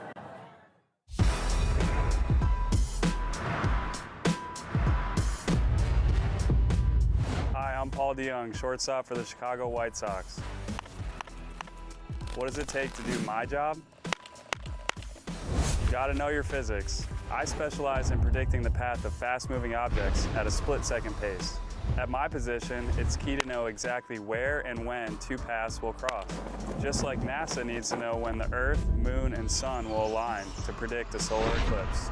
Working it all out on the whiteboard is one thing. They're ready for a solar eclipse delay at Volcano Stadium. But seeing it in action is a whole other ballgame. And on April 8th, you can see just what I mean as a total solar eclipse crosses the United States. NASA has mapped the detailed shape of the moon's surface, so we know exactly where the moon's shadow will fall. And you know where to be to see the eclipse in person, even if it's from the stands. Don't miss your chance to experience the beauty of science in action and maybe catch a ball game.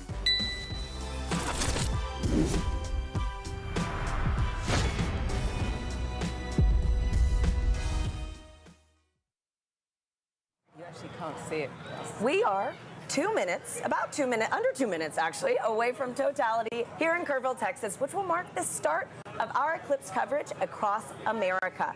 Now, folks, we have a little bit of cloud coverage right now in Kerrville, so we are showing the Dallas feed. But again, we're holding out hope. We are. Gina and I are thrilled to be here with Dr. Nicola Fox, who is the Associate Administrator of NASA's Science Mission Directorate.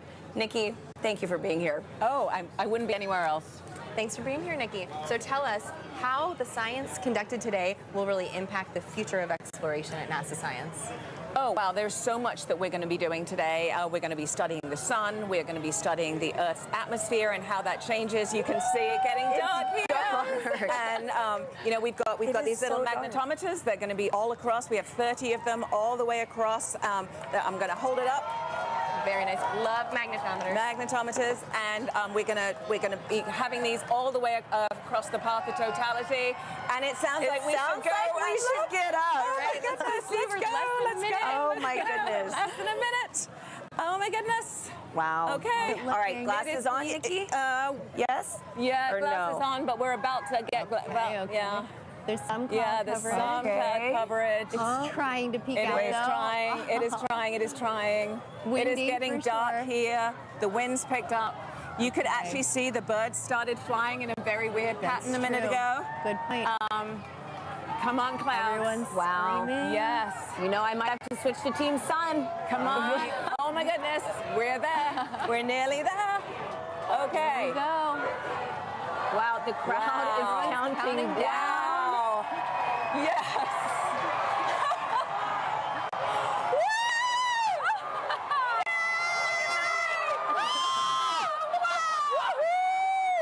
Oh my gosh, it's beautiful. Yes. Oh my goodness. That is amazing. I told you. No, go away, clouds. Go away, clouds. They're Look gonna move. at that. Oh my goodness. I have been saying all day. Look how dark. Look how dark it is around here. Yeah. It is just this white ring. White ring. Yeah.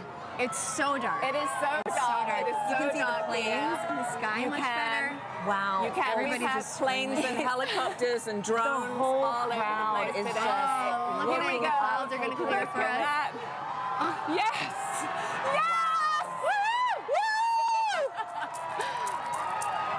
Oh my Look at that. Just It's look amazing. at that. That is And we have incredible. about, what, 4 minutes Oh, yeah. to 4 just minutes bask. and 25 seconds. To be exact. Yes. I mean, this really, Yes. again, reminds you that we are on this one planet, you know, Yes. in this larger system.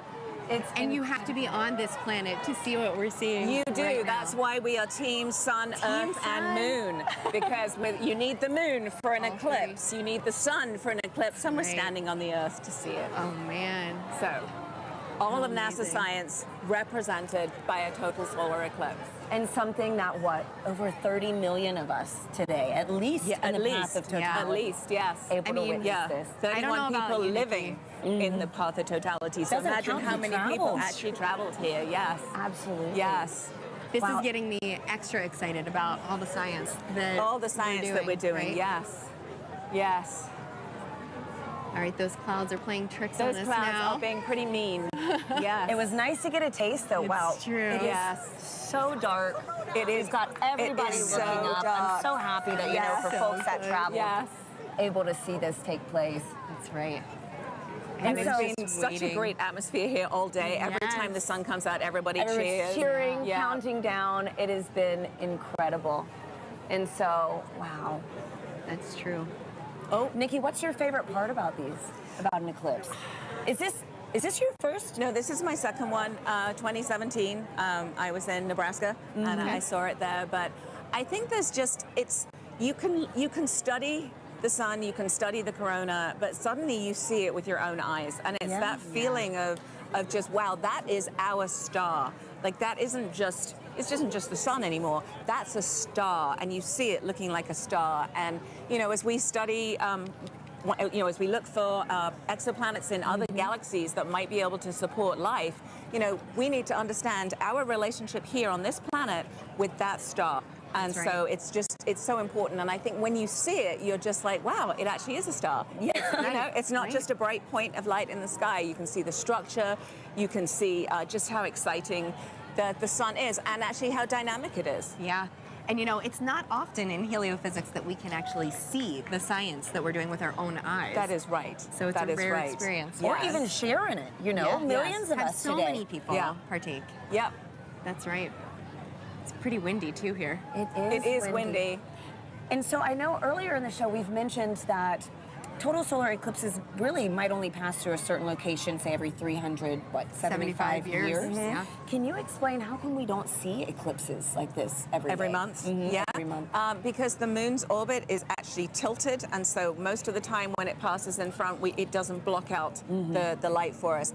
At this particular time, it is right on the plane between the Earth and the Sun. It is actually at its closest point to the Earth, and so in the plane of the sky, the moon is exactly the same size as the sun, and that is very unique. That is so special, too. Yes. I mean, like, what are the odds? It's the 400s, right? It's Yes. The distance between the Earth and the Moon is 400 times closer than the Earth and the Sun, and the size is 400 times smaller as well. So it just blocks it perfectly.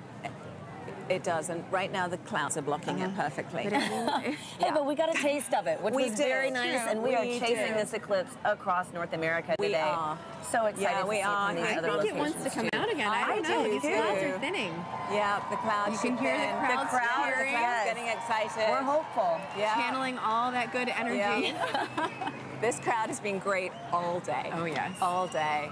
It's crazy to believe, too, that it was so dark and it's only like midday. Oh, yes. Yes.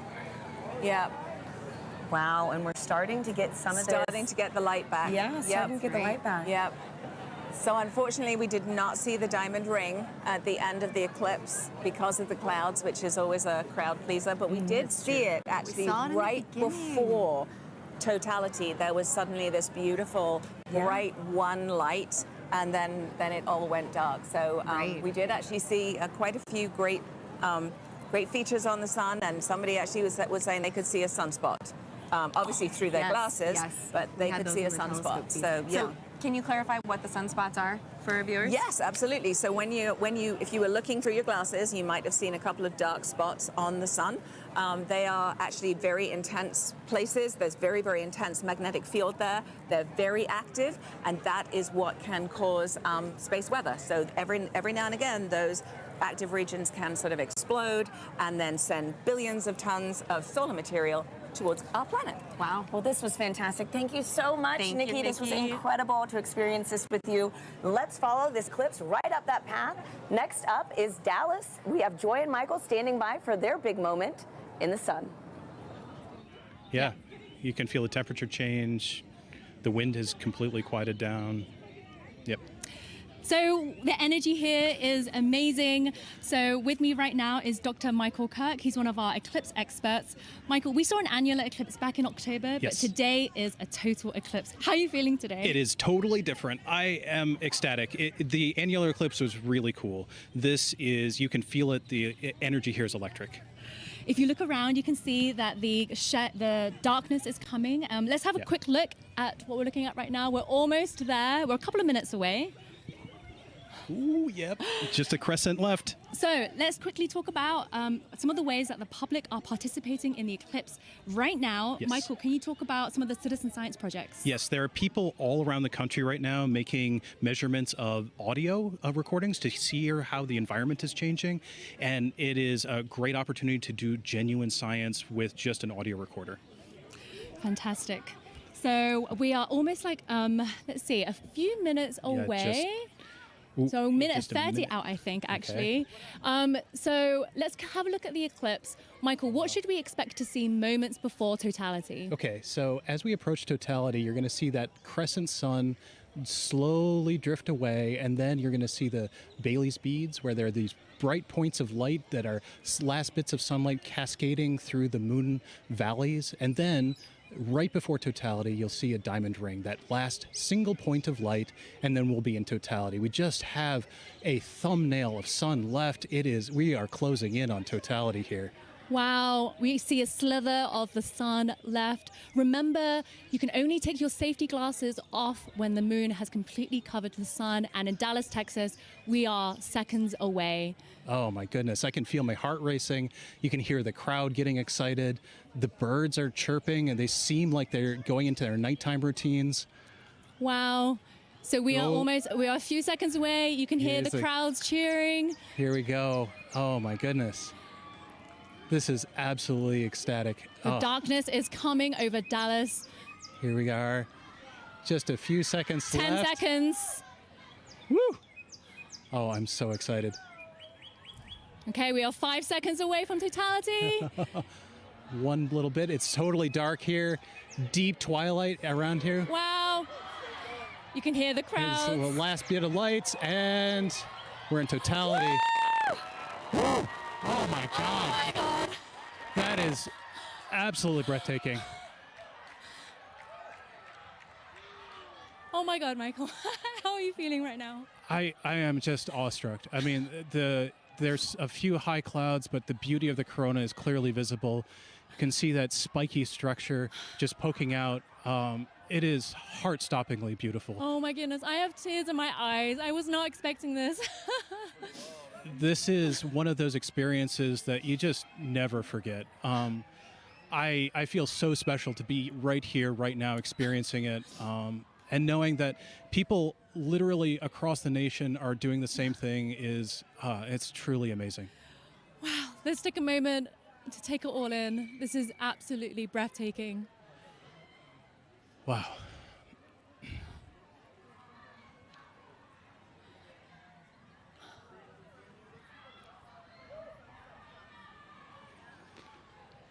You can see that spiky structure of the corona. That's indicative of our approach to solar maximum. That asymmetrical nature of the corona happens when we're in solar maximum, and that's going to be happening in about a few months from now.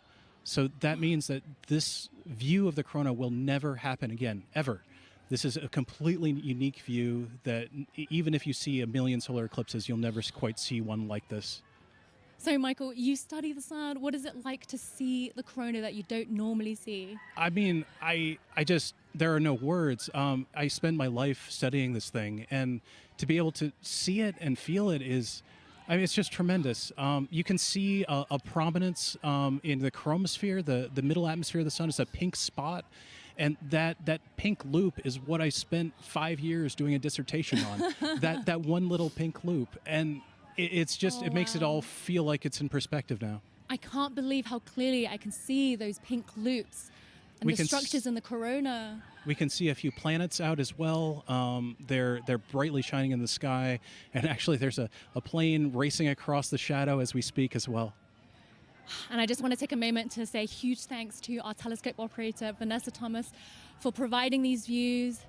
This is just so, so stunning. People are applauding here, as you can hear. I mean, I think everyone here is getting exactly what they came for, which is just that sense of your place in the universe. This is our closest star, and being able to see the star like this is truly special. Okay, we have 1 minute left of totality.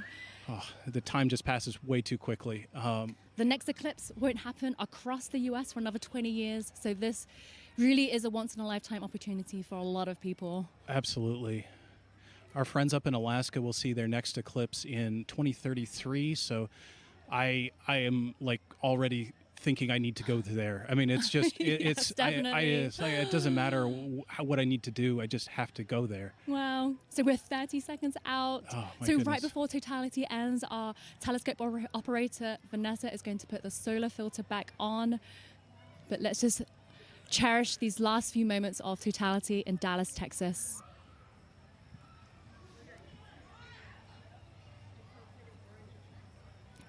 Michael, what will happen right before totality ends? So as totality's ending, we'll go through the process in reverse. You'll see maybe a diamond ring, a few Bailey's beads as the sun creeps out of totality. And then we're going to go back into a crescent sun again. Okay, and there's a diamond ring again. So it's time to put your glasses back on. Sunglasses back, sorry, eclipse glasses back on. And it's coming back wow. again. Wow, the slither of the sun And you can see shadow bands on the ground right now. It looks like it's almost raining, or you can see those shadow bands racing across the ground as we come back in out of totality. Wow. Whew. Oh my goodness, Michael, that was amazing. I was not expecting to feel so emotional. I still have tears in my eyes. It just grabs you. I mean, it is unlike anything else. It's as amazing as seeing anything in the natural universe. Yeah, like I said, there are no words. Michael, thank you so much for being with us in this very, very, very special moment. I feel honored to be here. We truly are in a special place in the entire universe right here, and I'm just so happy to share it with you. So now let's head back to James at NASA's Kennedy Space Center, who's with the eclipse moon. He's tracking the shadow moving across the US. James, how are things looking on your end? Yeah, wow, Joy and Michael, really cool view there. It's insane to see just how dark it gets. It's literally like nighttime there. You can hear the birds chirping in that shot as well in the gardens. Absolutely beautiful. We got a bunch coming up. in just a few moments here. Our next eclipse path target here for the NASA broadcast is in Russellville, Arkansas. They're going to have a long window too, 4 minutes and 12 seconds. They're expecting that totality kickoff at 1:50:05 to be exact. Again, you can continue to track this with our eclipse tool here. This is at go.nasa.gov/eclipse explorer. And you can see just how quickly it's moving. I'm playing this in real time. You can see that shadow. It's already moving very quickly to the northeast. And the fun isn't just for our friends on the path of totality, and there are a lot of people on that path of totality. About 31 million people reside somewhere on that path of totality. But there's a lot of people obviously outside of that path as well too. If I put on this overlay here for the percent coverage, a lot of folks, us included here in Florida, are experiencing that partial eclipse. As always, if you are in a partial eclipse, be sure to be wearing those eclipse glasses to protect your eyesight as you're viewing it. But you can see these bands here are greater than 75% view. So say you're watching up in, I don't know, Milwaukee here, for example. You've got a great view, almost 100% coverage. You're not quite at totality. 89.4%. Looks like you got good cloud cover there. 20% cloud cover. So hopefully you got a nice view up there as well, too. I've also put on this overlay here to show you just the amount of the duration of totality. You see a lot of our places are within this middle band right here that are getting more than 4 minutes. It may seem like a lot of time, but as you've seen just how quickly that can go by. Michael sounds like he wrote his whole dissertation, a 5-year piece on those just few moments there. This just passes so quickly. And again, if you miss this, the next time you're gonna have to wait for this in the US is not gonna be until 2045. So again, make sure you're previewing exactly when to expect that peak time of coverage wherever you are in our path of totality or even outside of that path of totality. So a lot coming up very soon. Again, our friends in Russellville look like they have great coverage there as well too. Only 9% cloud cover, so hopefully they're getting a really nice view. But let's check in with Jasmine up there to see. Hopefully you're looking good for there. How's it looking up in your way up in Russellville? I'm just looking this way. Everything is looking absolutely fabulous here in Russellville. We could not have asked for better weather. So we are back here in the downtown depot area, and joining us now is heliophysics expert Dr. Patrick Kane, all the way from DC. How are you feeling about your very first total solar eclipse? I'm incredibly excited. As I'm watching all of the changes, there go the crowd. As I'm watching all of the changes, I'm thinking back to the textbooks that I've read, and this is, so it was all academic before. This is no longer academic. Yeah, so the feeling is very different than what we might read in a textbook. Patrick, just explain, describe the atmosphere around us as it's changing. Right now, as I'm looking around, of course, the temperature has been falling for the last 20 or 30 minutes, but the light is dimming, and it's dimming faster and faster and faster. It seems like it's accelerating. The crowd is definitely getting excited. I'm looking around the ground to see if I see the shadow snakes. I don't, but this is just really exciting. It really is. Honestly, like you said, we're feeling that cooler weather. Yeah. The crowd behind us just erupted. We're also feeling them fall a little bit quieter too. Right. So we're going to take a beat of silence as we get into totality. I think we're less than about 15 seconds away. So we're going to also look over our shoulder with our solar eclipse glasses still on until we are in totality. Here we go. Just a sliver of the sun left. Getting close. Crowd's getting excited. The crowd, yeah, all around us, completely electric.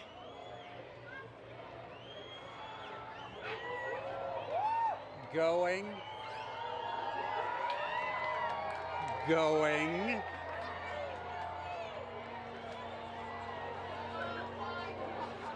Wow. Oh my goodness. Here we are. Here we go. And the crowd goes wild. Oh my goodness. Wow. We got some Bailey's beads. Absolutely stunning. That is spectacular. We see Venus over to the side there. And Patrick, it came and went so quickly, but we did see a diamond ring at the very beginning there. Can you describe to us what is that? Sure, that diamond ring effect is due to the moon not being perfectly smooth. It's got mountains, it's got valleys. So just like here on Earth, when we see a sunrise or a sunset through a valley, we just watched a sunset through a valley on the moon. Absolutely stunning. Oh my. So you said we could see one planet. I see it right there in the sky. Can we see any others as we're looking up? Yeah, we've got Venus on the over to one side. We've got Jupiter up here to the left of the sun. And there's the corona. Absolutely beautiful. That is spectacular. Now, you also said that this is happening during what we're calling a solar maximum. Now, Patrick, does that mean that the sun is stronger right now than normal? Not so much stronger, just more dynamic. It's changing a lot. During solar maximum, the magnetic field on the sun is more chaotic, it's more disorganized. So you see more random directions for the jets of gas leaving the sun. Right. That is spectacular. We could see a stream. All right, we are reaching Wow. that halfway mark already, 2 minutes into totality. There's even just a hint of a diamond ring down at the bottom. I can see it. Yeah, the we're looking lower at a limb. diamond See that? ring from Arkansas, the Diamond State. Now, Patrick, of course, as we've been talking about it, this is part of what we are calling the heliophysics big year. You are a heliophysics extraordinaire all the way from Washington, D.C. So what does that mean? Okay, so the heliophysics big year started out in October of last year with the annular eclipse. And of course, we take a pause here in the middle to watch this particular eclipse, but then it will end on December 24th of 2024 when Parker Solar Probe passes as close as it's ever going to get to the surface of the sun within 9 solar radii. Oh, wow. And I'm sure that means a lot to you because you worked on Parker Solar Probe about 20 years ago during its inception. So tell us a little bit more about that. I worked on a concept study for Parker Solar Probe back when I was a graduate student in around 2002 or so. And back then, the idea was for it to actually dive into the sun rather than orbit the sun. So it was going to be a sun dive. Wow, that is fabulous. This must be a very full circle moment for you, right, Patrick? This is brilliant. This is absolutely brilliant. And that diamond ring has been Wait a minute. That's pink. What we are actually seeing is down into the chromosphere now of the sun. We're seeing a little bit deeper than the corona.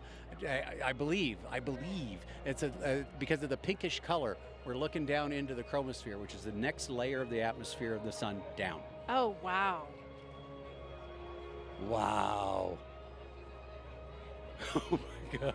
This is like nothing we have ever seen here in Arkansas and like nothing we will see for the next 2 decades, right, Patrick? That's right. It's going to be 21 years before we see it again here. 2045. All right, so as we are starting to exit totality, of course, we're going to be very careful with our eyes if needed.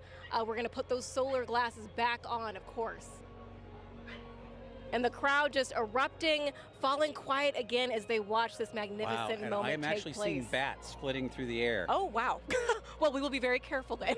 Well, yeah. And why is that, Patrick? Again, those nocturnal animals are coming out, right? As far as they're concerned, it's nighttime. It's time to feed. So they're coming out to feed on all the mosquitoes we've been swatting. Okay, got it. We'll be very careful for all those nocturnal critters around us right now.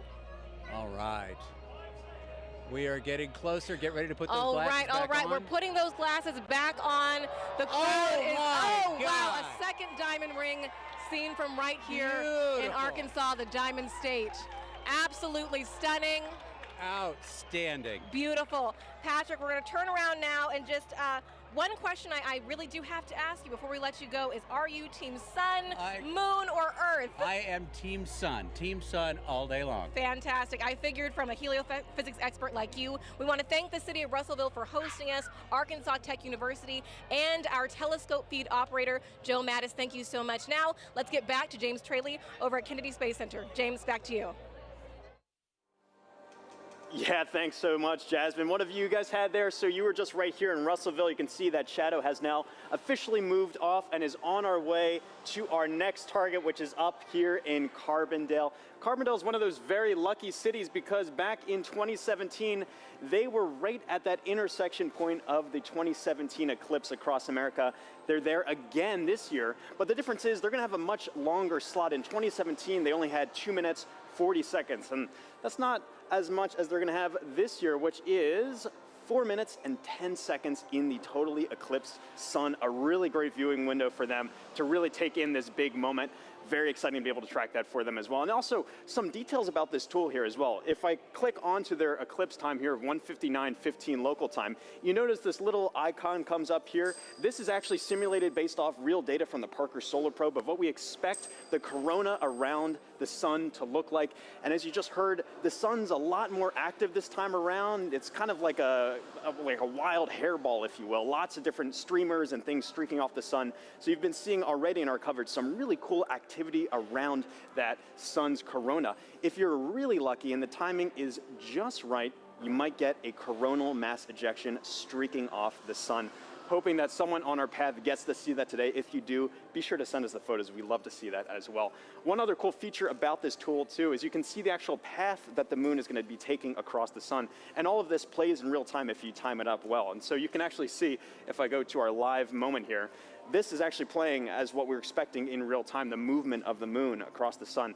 Carbondale just had a little crescent there, and you can see that shadow is really closing in on them very quickly. Let me turn off the 2017 path and zoom in a bit here. You see there, nearing totality in just a few moments, and their weather is looking great. We've been checking in with them all morning and afternoon. 27% cloud cover. That time of totality is coming up at 1:59:15. Really excited. And then it's going to be kind of bang bang for a while afterwards for a lot of our sites. We're going to be moving on to Indianapolis, all the way up to our final target in Holton, Maine. There is a lot coming up. And even again, still, if you're outside of that path of totality, have your glasses at the ready to be able to observe that partial eclipse. This is going to be going on for a while. But for now, let's take a look at Carbondale and see up close what it's looking like. How is it looking over there in Carbondale?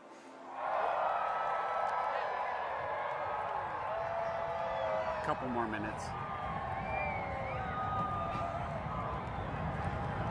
Well, the crowds are going nuts here in Carbondale at SIU at Saluki Stadium. Bob Baer is with us, and Bob, it's amazing. I'm afraid to look up. I know it's not quite ready yet, but tell us, what do you expect here for the eclipse today? Good weather. It's good weather right now. We have high clouds, so totality is going to look just a little bit fuzzy to us, a little bit hazy, but we are moments away from seeing the diamond ring here. This is awesome. Oh, I thought we saw it. I think we got about 1 minute. Okay, 1 minute away. Now, today we're having longer totality. So are you feeling the temperature change? Because I'm already feeling the temperature drop. I felt the temperature dropping about 20 minutes ago even, and the wind picking up a little bit. And I think, we have 4 minutes and 9 seconds here, so it'll continue to get cooler. And we got a lot to look at in the sky. I'm very excited. I'm looking up when I can. Oh, it's so close. It's getting very dark right now. See the very dark. You can see the shadow going across. This is the start of it. It's dark over here. It's light over there. This is amazing. Crowds are going nuts. We're about to get word that we're at totality. Oh, you can see the planets. The crowds are going nuts. This is crazy. Bob, this is amazing. Here we go. Don't look at the sun yet. Really it's not quite totality, but you can still see some of the planets right away. Very close. You got about 15 And the crowd seconds. is very happy. Shadow bands. Oh, total darkness here. This is incredible. Oh, wow. There it is. Diamond ring. Diamond ring. Wow, ring. it's amazing. It's amazing. That is awesome. Look at that. Oh, and Bob, that's amazing. Wow. Jupiter. Complete totality. I see Jupiter. Oh my gosh, that is gorgeous. Wow, this is amazing, Bob. Wow, that is huge. So we have some prominences. I think we want to go look through the scope. Look through the scope. I'm going to walk over with you as you talk through the scope. We are right here at one of the telescopes that we have positioned here. Bob is looking through with the naked eye and going to give us some feedback on that. Maybe some prominences we're seeing. What's amazing is how dark it is compared to 2017. Much darker, a lot more astronomical features. We have seen Jupiter, and I believe what planet is that, Bob? That's Venus to the right. That's the Venus. Can't quite see Mercury. I think it's obscured by those light clouds. Yeah, light clouds. But 360-degree sunset around us. This is amazing. It's going to get darker. It's going to get darker. It's going to get darker. Wow, this is already pretty dark. We are not in the middle of the shadow quite yet. Wow. Did you see it? Yeah, timer started. Okay, 2:46 to go. Okay. Yeah. All right, so we're getting some live data from the team here. I tell you, it's really impressive, Bob, because... Oh my gosh, it's getting better. See that prominence at the bottom Yes, at the bottom, there's the prominence, I see it. Wow. I keep looking I for can't Mercury, believe the clarity. It's so much darker than 2017. It's gorgeous. And what's awesome, we have 6 telescopes running back here, That's capturing awesome. data, streaming this. And that's a big important part here. This is not just capturing image to share with people watching the show. You are actually capturing scientific data that can be used by scientists everywhere. We are, and we've seen totality across North America so far in Mazatlan. Now we're experiencing it ourselves, and we'll experience it after this on the Jumbotron from the other dev sites. It's like the most amazing eclipse train you could ever ride on. Wow. This is a bit better than 2017. Without a doubt, without a doubt. No cloud. And you know what's interesting is the crowd is quieting down. They seem to be experiencing the moment, taking it all in. A really special moment here. Look at that. So we must be getting close to the center. Where are we at? 2 minutes? So 1 minute, 30 seconds. The corona's looking brighter because our eyes are adjusting now. I mean, that is amazing, Bob. And how much corona you see. I mean, like just last time I didn't see that much. Visually, oh, there goes a bat. See a bat flying over the crowd. Oh yeah, we talked about the animals. Now we see them becoming active. We found a Luna moth earlier as Wow. well. But that corona is about 4 times the diameter of the sun. That is massive. That is amazing, Bob. And I'm really curious 1 about minute? that prominence at the bottom. Have you looked yet, Blair? You No, have to I look. haven't, I haven't looked. So take a look. So Blair's looking through the scope now. Oh my goodness! Totality. No, that one right at the bottom is significant, Bob. It looks like a coronal mass ejection, but don't fact check me on that because I'm just a novice. But there's actually 2 on the Bob. You got to look at that. Yeah. There's 2. Look at the 30 seconds. William. 30 seconds left in totality. Jump in there. Take a look.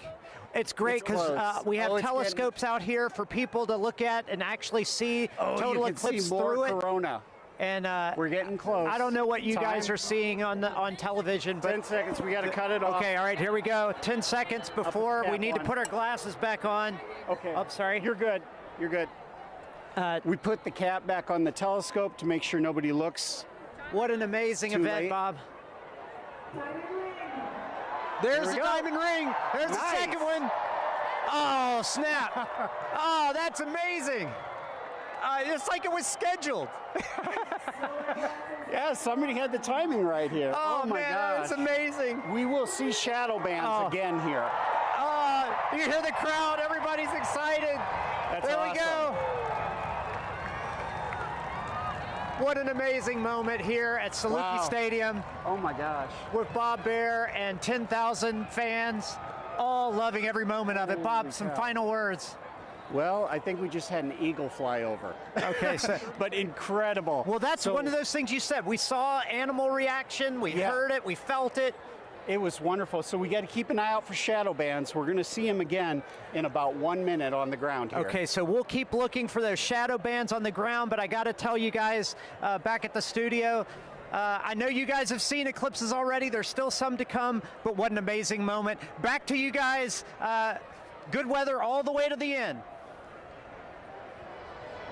Thank you, Blair. We are in Indianapolis. We are almost at totality. With me, I have Nikki Rail, the Associate Director for Flight Programs for the Heliophysics Division, and Denise Hill, NASA's Outreach and Communications Lead for the NASA Heliophysics Division. You guys, let's get our glasses on. And you can hear the crowds start to roar as everyone gets on their glasses. We are so, so close. Ladies, what are we seeing right now? I mean, just the ambiance of this moment. It is beautiful. We're just seeing a really small crescent, but the light all around us, it's so dusky and I'm just odd. It is. I'm feeling a temperature drop already, which I can't believe. It's feeling cooler. The crowd is starting to go wild. Yeah. We're still seeing them Here we crescent. go. Here we go. Getting all close. right. We are so All right, close. and the best soundtrack you could possibly ask for in the background here. Absolutely. Oh, we're so close. Okay, just a little bit left, and you can really hear the crowd taking here we off. go. They Starting to go cannot be wild. more Here we excited. go. Yeah, here we go. There we go. We're so close. Here we go. Almost. Almost. We are so close. And we. Oh my gosh, there's that bright diamond ring. All right. Oh wow, look at that. I can see the. Yes. Oh my gosh, I can actually visualize the corona. I've always wanted to see that. Wow. Look at that. Fantastic. Oh my God, it's gorgeous. Oh my gosh. Absolutely An incredible sight. And dark. Wow. Wow. Look at how dark it is. Oh my gosh. And you can really see those streamers coming out right now. I'm seeing some bright lights around where we're seeing cratering, and I can see those streamers coming out of the corona. And are those Bailey's beads? Are we seeing any Bailey's beads? We were seeing some Bailey's beads. They're transitioning out a little bit, but yes, those bright light where the sunlight is shining through craters on the moon, mountains and craters. And look at those streamers of the corona. It is putting on a show. Moly. And it is dark. Holy moly. It is dark. I gotta take a peek at the crowd right now. Oh, look at the crowd. Oh The my crowd is gosh. absolutely Oh my gosh. going wild. Everyone's got their phone out. It is now safe to look at the eclipse without your glasses. Wow. What an amazing sight. Folks, we've got 4 minutes here, a little under 4 minutes to enjoy this. Wow. And if you were in an open field right now, you'd be able to see a sunset, a 360-degree sunset all Yes. around us. Yes, And you I can see a little bit of You that can now. see the light around us a little bit. Yes. I have to say, this is my first total eclipse, Denise. This is my first total Incredible solar to eclipse. see it. Totality. Wow. This is a bucket list moment for me. This is incredible, really a once in a lifetime, unless you're an eclipse chaser, which I'm considering it. I might I'm become one after considering this. it. I quit my job. Wow, Oh my fantastic. gosh. Oh we my spent gosh. so long trying to see that corona and to see it with my eyes. Yes. Your own eyes. Wow, just gorgeous. I'm just in Oh, awe of like yes. being this person on this rock moving around the sun. Yes. I can't even believe it right now. Yeah, and to share this moment together with 50, 60,000 people all looking up at the moon and the sun all at once. It's just an incredible experience. For all the folks here in Indy and for all the folks watching, I hope you can take, the amazing energy and excitement from this crowd. What a special moment for the United States. Oh my gosh, did you hear that? Look at this and everybody. Oh, there we my go, the goodness. crowds. Wow. Wow. Okay, so I think we're seeing, yep, those beautiful The prominences. corona is just putting on such a show right now. It's got my Yes. full attention. Wow. That's all I can watch. Holy cow.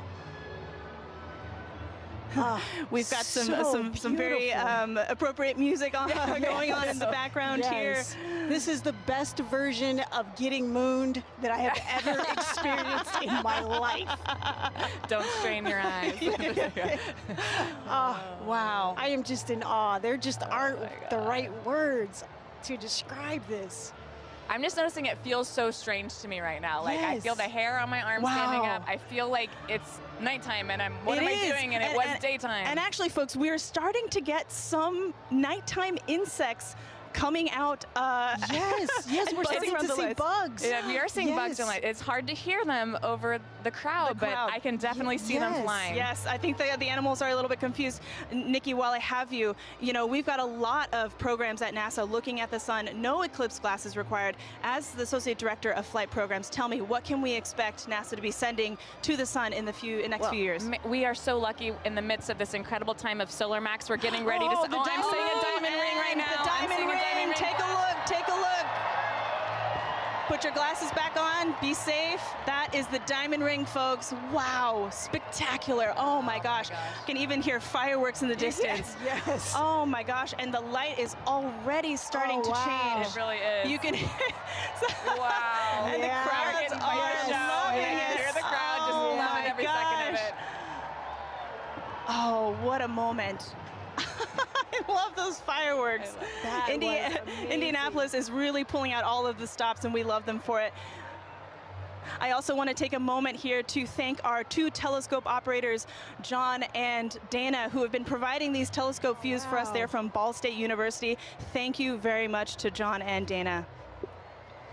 All right. It's like somebody flipped the lights back on. It's like a sudden switch flip. This is so crazy. And I can feel it warming up already. Yes. Wow. This is so amazing. Incredible. Well, this is an incredible moment and an incredible moment for the Helio Big Year. Ladies, thank you so much for joining us. This has been fantastic. Thank you for having me and sharing this. I'm so excited to be here and to see this incredible sight. Absolutely. Megan and Sarah, back to you. Oh, that was so fun to experience, and I can't wait for us to do it now. Take a look at this drone shot where you can see it definitely got noticeably darker. We feel it here. It's colder. The crowd is cheering now. They're ready for totality here in Cleveland, Ohio. We are less than 3 minutes away, 2 minutes and 18 seconds away from totality here in Cleveland, Ohio. The crowd over here to our right really going feel the crazy, excitement. feeling the excitement. I'm ready for this. How are you? Yeah, it's super cool. It's all of a sudden it's really getting dark and you're starting to feel it. Yeah, so cool. It's like they just dimmed it out. Now it's like night. This happened within the last couple of seconds. But let's take a look around, because obviously we're not the only ones enjoying the total solar eclipse today. We have some we have some eclipse viewing events that we've seen around the country. So why don't we take a look at some of those? Wow, oh my gosh, so this is cool. Times Square. That's the NASDAQ tower, and they are taking our feed live right now, and we're seeing awesome. Cleveland, Ohio's sun. They're only going to get a partial eclipse today, but they get to watch our eclipse with us. So. Yeah, I'm really glad that they can do that. Wow, look, that sliver of a crescent just left. It's actually perfect on that building, It's beautiful. the shape of that building, right? And we can see some people in the foreground taking a look, stopping to watch. It's hard to stop in Times Square, right? But they're stopping to take a look at this with us. Beautiful.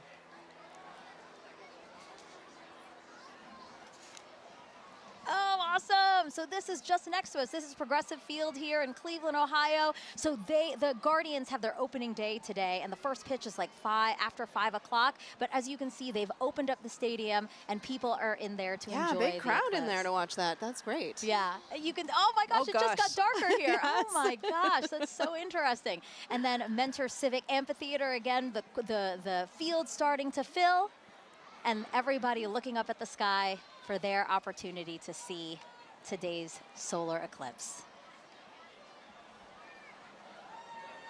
This is us back here in Cleveland. Everybody looking up at the sky. We have 30 seconds until totality here in Cleveland, Ohio. Oh my God, I have goosebumps everywhere. Everybody's starting to cheer. I might cry, I kind of feel like crying. This is so cool to see. It's getting so dark so fast. Wow, it's like night just descended on us. And look at the crescent slowly disappearing. Crowds cheering here. Cell phones up, cameras up. 5, 4, 3, 2, 1, and totality. Totality, everyone.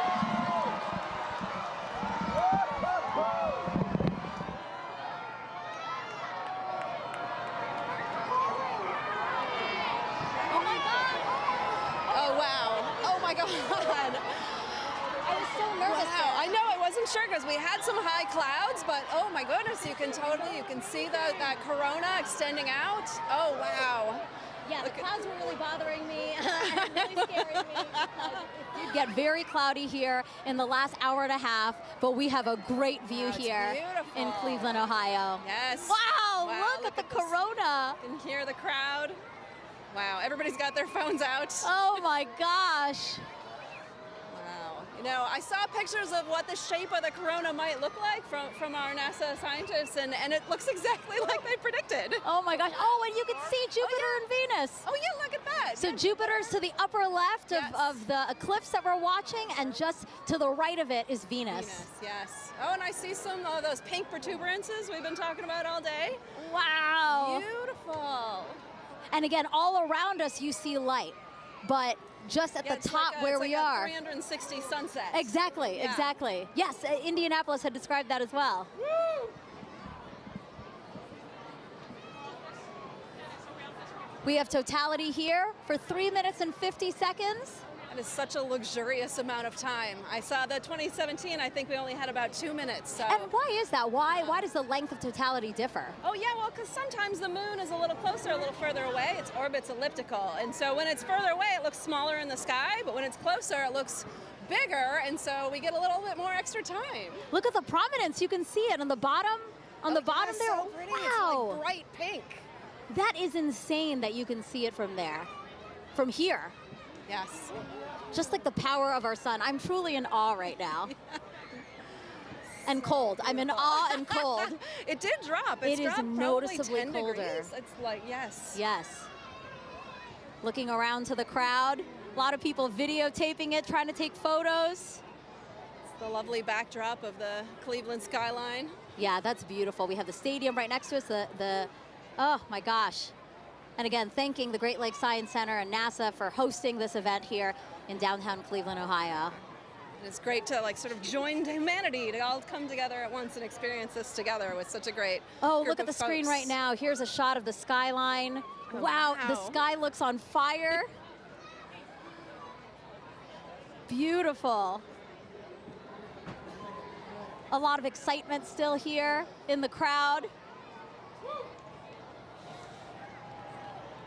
Sarah's just taking it all in. Sarah, you're supposed to be commentating. You're supposed to be saying. It's so beautiful. So you can tell that we have some cloud cover, right? It's kind of hazy here, but still. It is, yeah, some high clouds. I was worried about it, but like we can still really see, have a pretty good view here. Wow. And again, this is so rare for people here in Cleveland to see a total solar eclipse. The last time was 1806. Yes. The next time, guys, 2444. That is incredible. I hope everybody took the time to come outside and witness this today. Oh my gosh. You can still see that prominence. Again, talk to us about what a so prominence beautiful. Yeah, so that pink color comes from the helium in the sort of outer atmosphere of the sun there.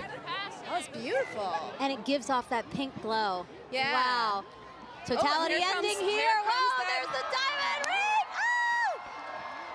Time to get your glasses back out. Time to put your glasses back on, everyone. That's your cue. Glasses back cue. on. We get Wow. that diamond ring. Wow. Beautiful. What an amazing experience. My first total solar eclipse. Yes. Let's see what they think about this in Niagara with Daryl Nail.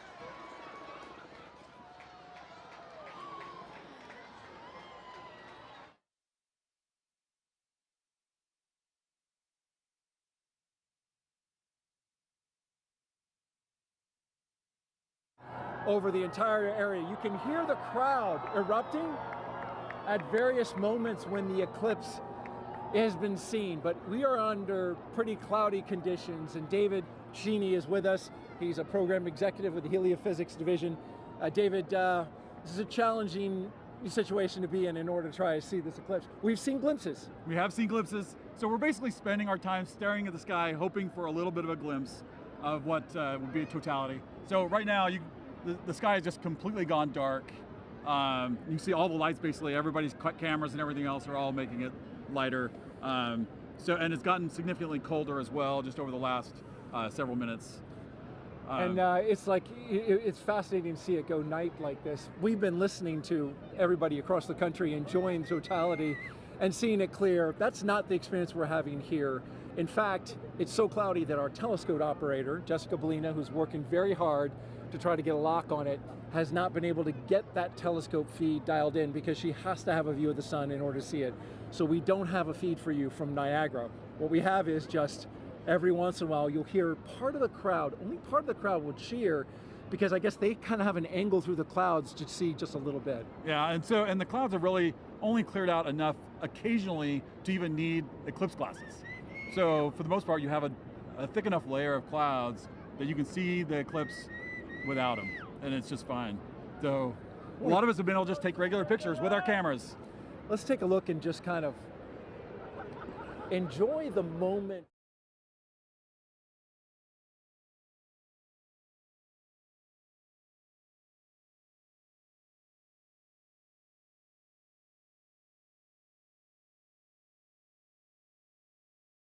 Guys, can we turn the spotlights down? So there, oh look, you got a little bit of eclipse right there with people watching. So we're just catching little glimpses of things as we look up into the sky. So this might not be as exciting as some, but this is what we get. We're just hoping to have a little bit of a glimpse. Well, we've got 3 minutes and 29 seconds for it to happen. We're already a minute or so in. Right. We heard there's going to be skydivers that are going to jump out. Probably hard to see them. Yeah, I don't know that we'll get to see the skydivers. You can't see any of Niagara Falls really. It's basically all like as if it was night for us here. You can start to see some of the light come in from the other side. So we're taking now a view of Tupper Lake, New York. That's oh look, there you go. Oh, hey, there you go, totality right there. We're getting totality right now that we can see. There it is. We just got a really nice clear spot right there. So wow.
of those few fleeting moments to observe this moment. If you're not in that path of totality, or if you missed it, hopefully you didn't miss it because we've been tracking it all day here showing you. If you did miss it, I'm going to zoom way out here and show you what to keep an eye out for in the future. So this is going to be the eclipse path in 2045. We're going to come through parts of Montana into North Dakota in 2044.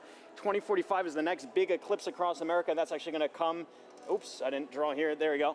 That's going to come all the way from California into parts of Florida there. That is in 2045, so a long time to wait. So really take full advantage of those fleeting moments to be able to observe this moment. I'm going to click on Burlington here, who are also in that path of totality, experiencing that right now too. So just an incredible moment to really see all of this. And Tupper Lake, again, they're still, I think, experiencing that last fleeting moment there.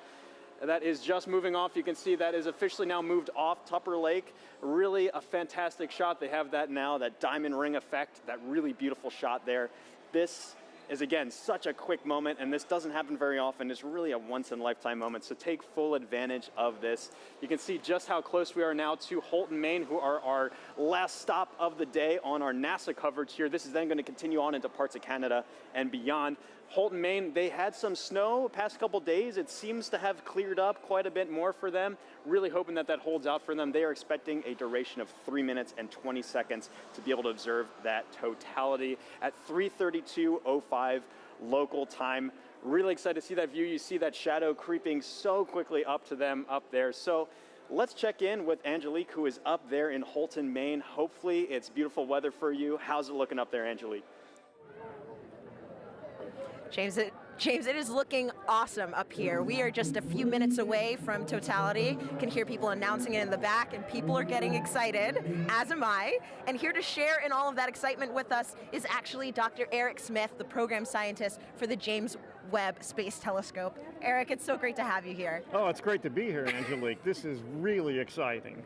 Eric, is this your first eclipse? This is the first totality I'm going to see, so I am super psyched, and I am delighted to be here in Maine to experience it. Yes, and so we've actually been kind of watching as it slowly gets closer and closer, right? And what are we're starting to feel it getting kind of cooler. We're seeing the shadows change. Yeah, we're seeing the light is definitely different from when the sun sets and the shadows get a little diffuse. Here they're still sharp, but the light is diminishing. Your brain tells it something different is happening. Something is definitely up. So speaking of up, that's where the James Webb Space Telescope is. Sure. And what's interesting about the telescope is that it actually can't look directly at the sun, just like we can't. Yeah. Can you tell me a little bit more about why that is? Sure. We designed Webb to look for very faint things in the distant universe, so it's very sensitive for very faint things. Of course, the sun is very bright, and so we had to make sure that it could never look at the sun. We use solar power to power the spacecraft, but the telescope can't look at the sun.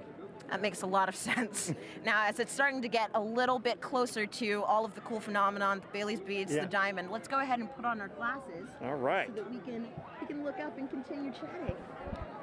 Wow. Oh, just a little tiny just a little bit left. That is incredible. Wow. So, Eric, I have a couple more questions for you. Another thing that I was wondering about is how we can use actually eclipses to study exoplanets, which are planets outside of our solar system, using, I think, the transit method. Is that what that's called? Yeah. Right now, during an eclipse, the moon... Sorry, you can hear everybody getting excited. We're getting very close to totality here. The moon is transiting in front of the sun just the way planets that orbit around other stars transit in front of the star. So Webb can look at those exoplanets and use the transit just like we're staring up at the moon transiting the sun. Gotcha. And so a transit is, like you said,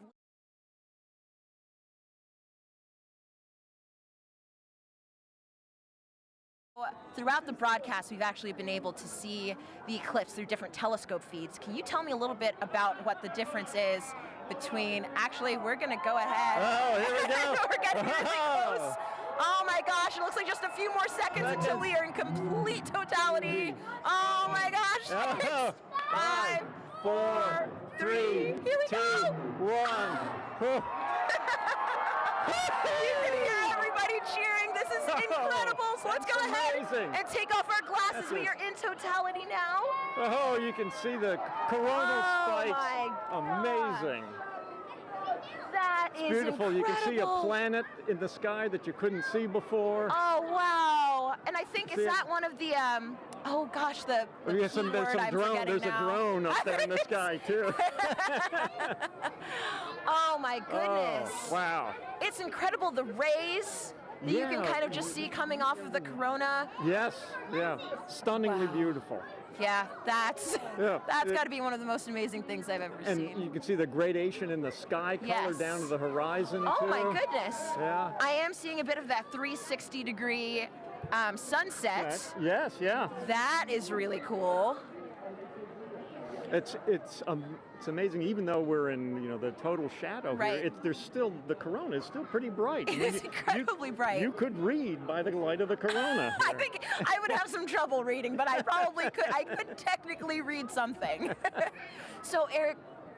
Oh, and actually we have the International Space Station flying over right now, so they are actually seeing not one but two views of the eclipse. They're able to see not just the moon passing in front of the sun, but they're also able to see the shadow of the moon passing over Earth, which is absolutely incredible. I mean, I can hardly imagine a view being better than the one we have right now, but if there is one, it's probably on the space station. It's from the space station for sure. Wow. So yes, they're able to take some pictures of that, and that is just incredible. Just incredible. One of the things they told people to do if you're far away was to hear how nature changed. And it was interesting here. We're, of course, surrounded by a lot of people just to hear their reaction when we went into totality. It's true. The humans in nature have not gotten quieter, but louder, I would say. But, I mean, you can definitely hear the loudness has a different kind of character to it. There's almost like a, I mean, I don't know if wonder has a sound, but I think this might be it. Yeah. Hushed awe. Yes, hushed awe. That's wonderful. And I can see just one little red, I guess, like protrusion coming down little there. red spots almost. I noticed those too. That's cool. Now there are two. Yeah. Wow. That is just so cool. Yeah, I like the 360 sunset. It's a little hard to see behind us, but it's. Oh, we've got at least one or two drones. Yeah, some. Our robot overlords. Of course. And so, Eric, I know that, I mean, clearly with the drones, people are starting to get involved in the eclipse, and I know that there are lots of ways that people can actually get involved. One of those ways is with citizen science. Right. Do you mind talking about some of those opportunities, how people can actually... Sure. We had citizen science programs where people could use their cell phones to take pictures during the eclipse. And we're getting ready to come out of totality. We're just put our glasses on. And here we go. Oh, there it is. Oh, it's peeking out. Oh. Everybody is cheering. We have just made it to the end of totality. We're starting to see the sun just peeking back out amazing. Again. Now just look at the ground, how much brighter it's gotten. It is all of a already sudden. so much brighter. That is so wild. That was probably one of the most amazing, but also fastest 3 minutes of my life. Yeah. I wish I could do it all again. Yeah. All right, well, that was incredible.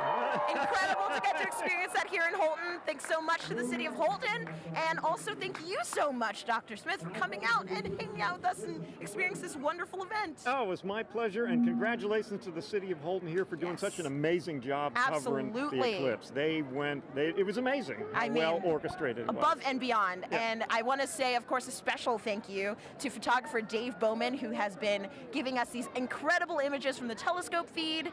And we're going to enjoy as the rest of the eclipse kind of ends here, going back in the direction that it came. And with that, we're going to send it back over to you, Megan.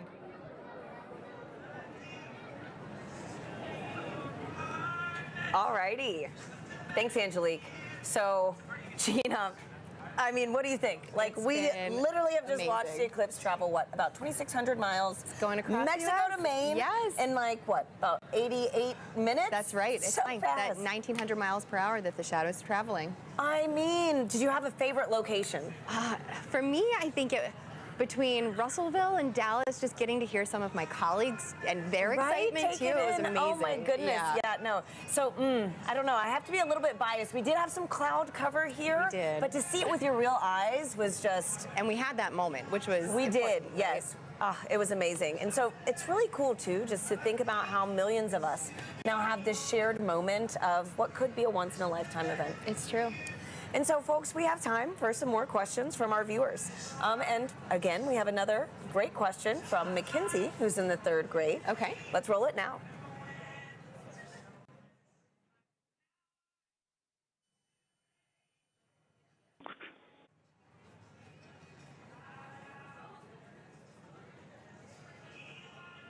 Hi, my name is Mackenzie. I am in 3rd grade. My question is, what is the difference between a lunar eclipse and a solar eclipse? Thank you for that question, Mackenzie. Okay, let's talk about the difference between the eclipses. Now, the solar eclipse that we had today is when the moon crosses between the Earth and the sun. But we also get lunar eclipses, and a lunar eclipse occurs when the Earth crosses between the moon and the sun. So it's really about where the shadow's going. Today, we have the moon shadow projecting on the Earth. During a lunar eclipse, we have the Earth shadow projecting onto the moon. So that's the main difference there. That we just saw, too, those incredible views from space, That's you right, know, from to the see space that station. second perspective view. And Yeah. so I've got another question for you right now. It's going to be Eli on Reddit, who wants to know, there are quite a few solar eclipses in the world every few years. So why is this one scientifically interesting? Okay, so yeah, we do get solar eclipses and lunar eclipses maybe 2 to 3 times a year. However, the total eclipse that happens today, total eclipses are about every 1.5 years. And that is a rare opportunity for us to look at the corona, study the corona in a way that we can't do during the other types of solar eclipses that we have. So and during the solar maximum. Exactly, during the solar maximum. So for this one particular, you know, we were talking about the solar activity that we were seeing on the limbs during the totality.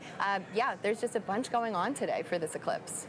And so too, right now we've got another incredible view. Oh, look at that. These are live views from space, which is just mind-blowing in general. And now we're also to see the moon shadow across the Earth. Wow. It is just amazing. So, you know, Gina, too, thinking about how many people across North America today witnessed this one moment, it's a good reminder that humanity has been experiencing these eclipses for centuries. And, you know, there are different meanings for these events in different cultures. Let's check in with Joy in Dallas to learn more about indigenous astronomy. Joy. Hi, and welcome back to Dallas, Texas. I'm with Dr. David Begay. He's an indigenous astronomer and also a member of the Navajo Nation. David, thank you so much for joining us. So when people think about science, they might be thinking of Western science. So David, how does that relate to indigenous science? And what did the total eclipse mean to the Navajo people? I think the knowledge on the eclipse goes way back. From time immemorial, I'm told by my elders. And they knew that when you look at the sun directly, you can damage your eyes permanently. And so they knew that about the danger of looking at the eclipse with the naked eye. So people were encouraged to go inside to ensure that people weren't looking up, especially the kids. So it goes way back. And as far as eclipses, it's a time of renewal, the sun alignment with the moon and also the earth alignment. The whole cosmic cycle goes through a regeneration process. It revitalizes the process. And so it's a gift that goes on. For many years, over and over. It's a cycle. And as far as science goes, there's different definition of science. Thank you, David. Maybe we can cut it. Thank you. It's been an honor chatting with you. So, Thank you to everyone here for joining us. Thank you for the Artemis for hosting us for this very, very magical moment. This has been an experience of a lifetime and one that I definitely won't forget. So let's head back to Tahira and Gina in Kerrville, Texas. Thanks, Joy. We're joined now by Jamie Favors, the director of NASA's Space Weather Program, to tell us more about some cool science that launched today during the eclipse. Welcome, Jamie. Thanks, Tahira. Hey, Jamie. Hey, how are you? Good. And so can you tell us, why did NASA launch rockets before, during, and after the eclipse today? Sure, so it's really to capitalize on this really unique situation. Things like this happen every day, going from daylight to, sunset into, darkness. But it happens so quickly that we can make these measurements, one right after the next, to really understand very precisely what's going on in the atmosphere. With sounding rockets, we can do that so quick back to back, the way we can't do with some of the really large rockets. Okay, so Jamie, how high did the rockets actually go, and what's special about this area of the atmosphere? Sure, and we just launched the second of those three just a few moments ago, and that's going pretty well so far. These particular rockets are getting about 250 miles above the surface, pretty close to right about where the International Space Station flies. And before you ask, everything's safe. We take care of the. And it looks like we've got a playback of that right now. Oh, wow. Perfect. Can you walk us through this? Sure. So from Wallops Island out in Virginia, on the Virginia Space Coast. So these rockets have multiple stages to them. So you're seeing one stage burn for a few seconds, then that drops off, and then the next stage will light, to eventually take it all the way up to about that 250-mile mark above the surface to make those measurements in the upper atmosphere. Wow, that looks incredible. Yeah. Oh my gosh. Okay, and so what is that area of the atmosphere, and why do we care about it? Yes, it's the upper part of our atmosphere. It's called the ionosphere. That's really from a perspective of heliophysics, where we really see a lot of that interaction with the sun and the earth. We care about it because that interaction can change the way our GPS signals work, our communication signals work, and even up a little bit higher, we start to see the influence of the sun actually causing the atmosphere to change its density in a way that can impact the way satellites orbit the Earth as well. Sure, okay. Great. And so, Jimmy, today we've been doing this fun poll, to see who is Team Sun, Moon, and Earth. What team are you repping today? Well, other than Team Science. Don't choose the wrong answer. Well, my bosses would make sure I go for Team Sun today for sure. Oh, man. Okay. Well, thank you so much again. Thanks, Jamie. And folks, it is time now to say goodbye to our friend, James Traley, who has made sure we've known where and when to look up all day. James, thank you. Yeah, thanks so much, Tahira. It's been fantastic tracking this eclipse across North America all afternoon with you. If you're still in the path of totality, you might be in a boat somewhere off the Canadian coast taking this all in. I hope you enjoy that view, that fleeting moment. We've made a big journey across. I can zoom out here on our eclipse board. You can see we started all the way down here in Mazatlan, Mexico. We've trekked all the way across and are now, like I said, breezing past Canada now into the Atlantic Ocean. It's been fantastic to track this. And if I turn on the shadow of our penumbra, you can see this highlighted area. Anywhere in there is still experiencing a partial eclipse. So if you're in that partial eclipse area, be sure to have your eclipse glasses at the ready so you can take in that fleeting moment. We just went outside a few moments ago here at Kennedy Space Center to take it in. It's fantastic, beautiful view. It's really cool to see. You got like a little chunk out of the sun there for us here, only about 50% coverage, but still fantastic to see. So really, it's been phenomenal. We've lucked out in general with the weather all of today too. That was the biggest concern I had going into the day here. It's been beautiful views up and down here, and so really fantastic to see this. Really been a lot of fun tracking this with our Eclipse Explorer. A big thanks again to our scientific visualization studio for putting this tool together. But for now, back to you, Tahira. And here with us now is NASA Chief Scientist, Dr. Kate Calvin. Kate, welcome.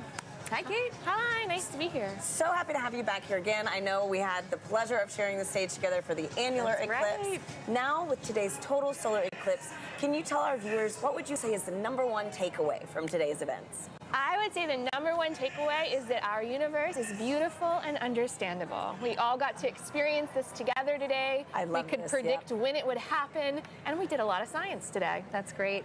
So speaking of the science that was conducted, how does that fold into kind of the greater science that we're doing with NASA in the future? Yeah, so we did a lot of science today, and a lot of it really complements science that we do all of the time. So one of the things we were really looking at today was the corona. The moon blocked out the sun so that we could see that part of the sun's atmosphere. But we also have a mission called Parker Solar Probe that's orbiting closer and closer to the sun so that we can study the corona with that. We were also looking a lot at how the eclipse affected Earth. So we had a citizen science project that looked at how the eclipse changed temperatures and clouds. We have a mission that launched 2 months ago that's studying clouds all the time, a mission called PACE. Awesome. That'll tell us more about oceans and atmosphere on here on Earth. And one of the other things we do is we develop instruments called a coronagraph. So the moon blocked out the sun today so that we could see that corona, but we can make an instrument that does that. And so we have an upcoming mission called Nancy Grace Roman that's going to block out the light of other stars so we can see what's flying in here around them. Amazing. So much going on for the sun at NASA, honestly. Great. And you know, I understand that the Heliophysics Division has a big sun celebration going on right now, the Heliophysics Big Year. Kate, could you tell us how we could get involved in this and really just celebrate our star?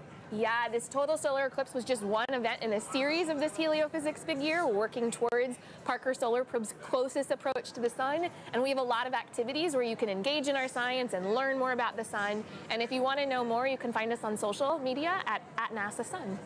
Fantastic. Wonderful. Thank you so much, Kate, for being here with us. It was really special to share this moment with you. Thanks, Kate. It's nice to be here. And Gina, this has been an honor. I mean, my goodness, It has been. to have the annular eclipse with you, then to share this total solar eclipse with you. I know. Thank you so much. And do you have any final thoughts? You know, this was amazing. Annular was great, but to hear the energy here, The total was so just great a whole to be nother with level. both of you. You know, Yeah. once again, thank you for having me. Absolutely.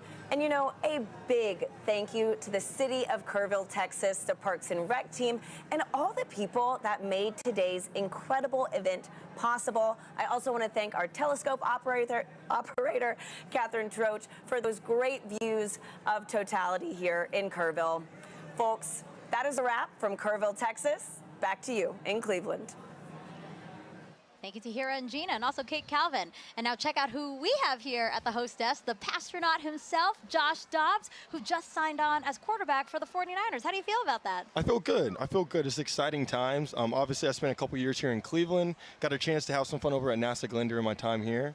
So it's cool to be back and taking the Eclipse Fest here in Cleveland. But looking forward to the future in San Francisco. I know NASA's doing some great work out there on the West Coast, so we'll be able to stay tuned to that as well. Yeah, so for people who don't know, the pastronaut nickname comes from some incredible plays you had last year, and also you have a background here with us at NASA with some externships, but also you're an aerospace engineer. So how did it feel being back here specifically in Cleveland to watch the total solar eclipse? It felt really good. You know, when this event was put on my radar about a year ago in last offseason, they're like, hey, like the eclipse is coming straight through Cleveland. We'd love to have you here. It's going to be a once-in-a-lifetime event to be able to experience it, especially right here on the beautiful Great Lakes, and obviously have some great weather today. So I marked on my calendar a year ago, and to make it back here and take it in, you know, and get a chance to hang out with the city I spent 2 years in, it's been great. I think like the biggest thing that I've enjoyed is just seeing the interest from the city of Cleveland and how many people traveled here to take in the event today, and to be able to then also go learn about the future of NASA and the future of space exploration as well at the same time. It's a once-in-a-lifetime opportunity to take it in, and it's been an honor to be here.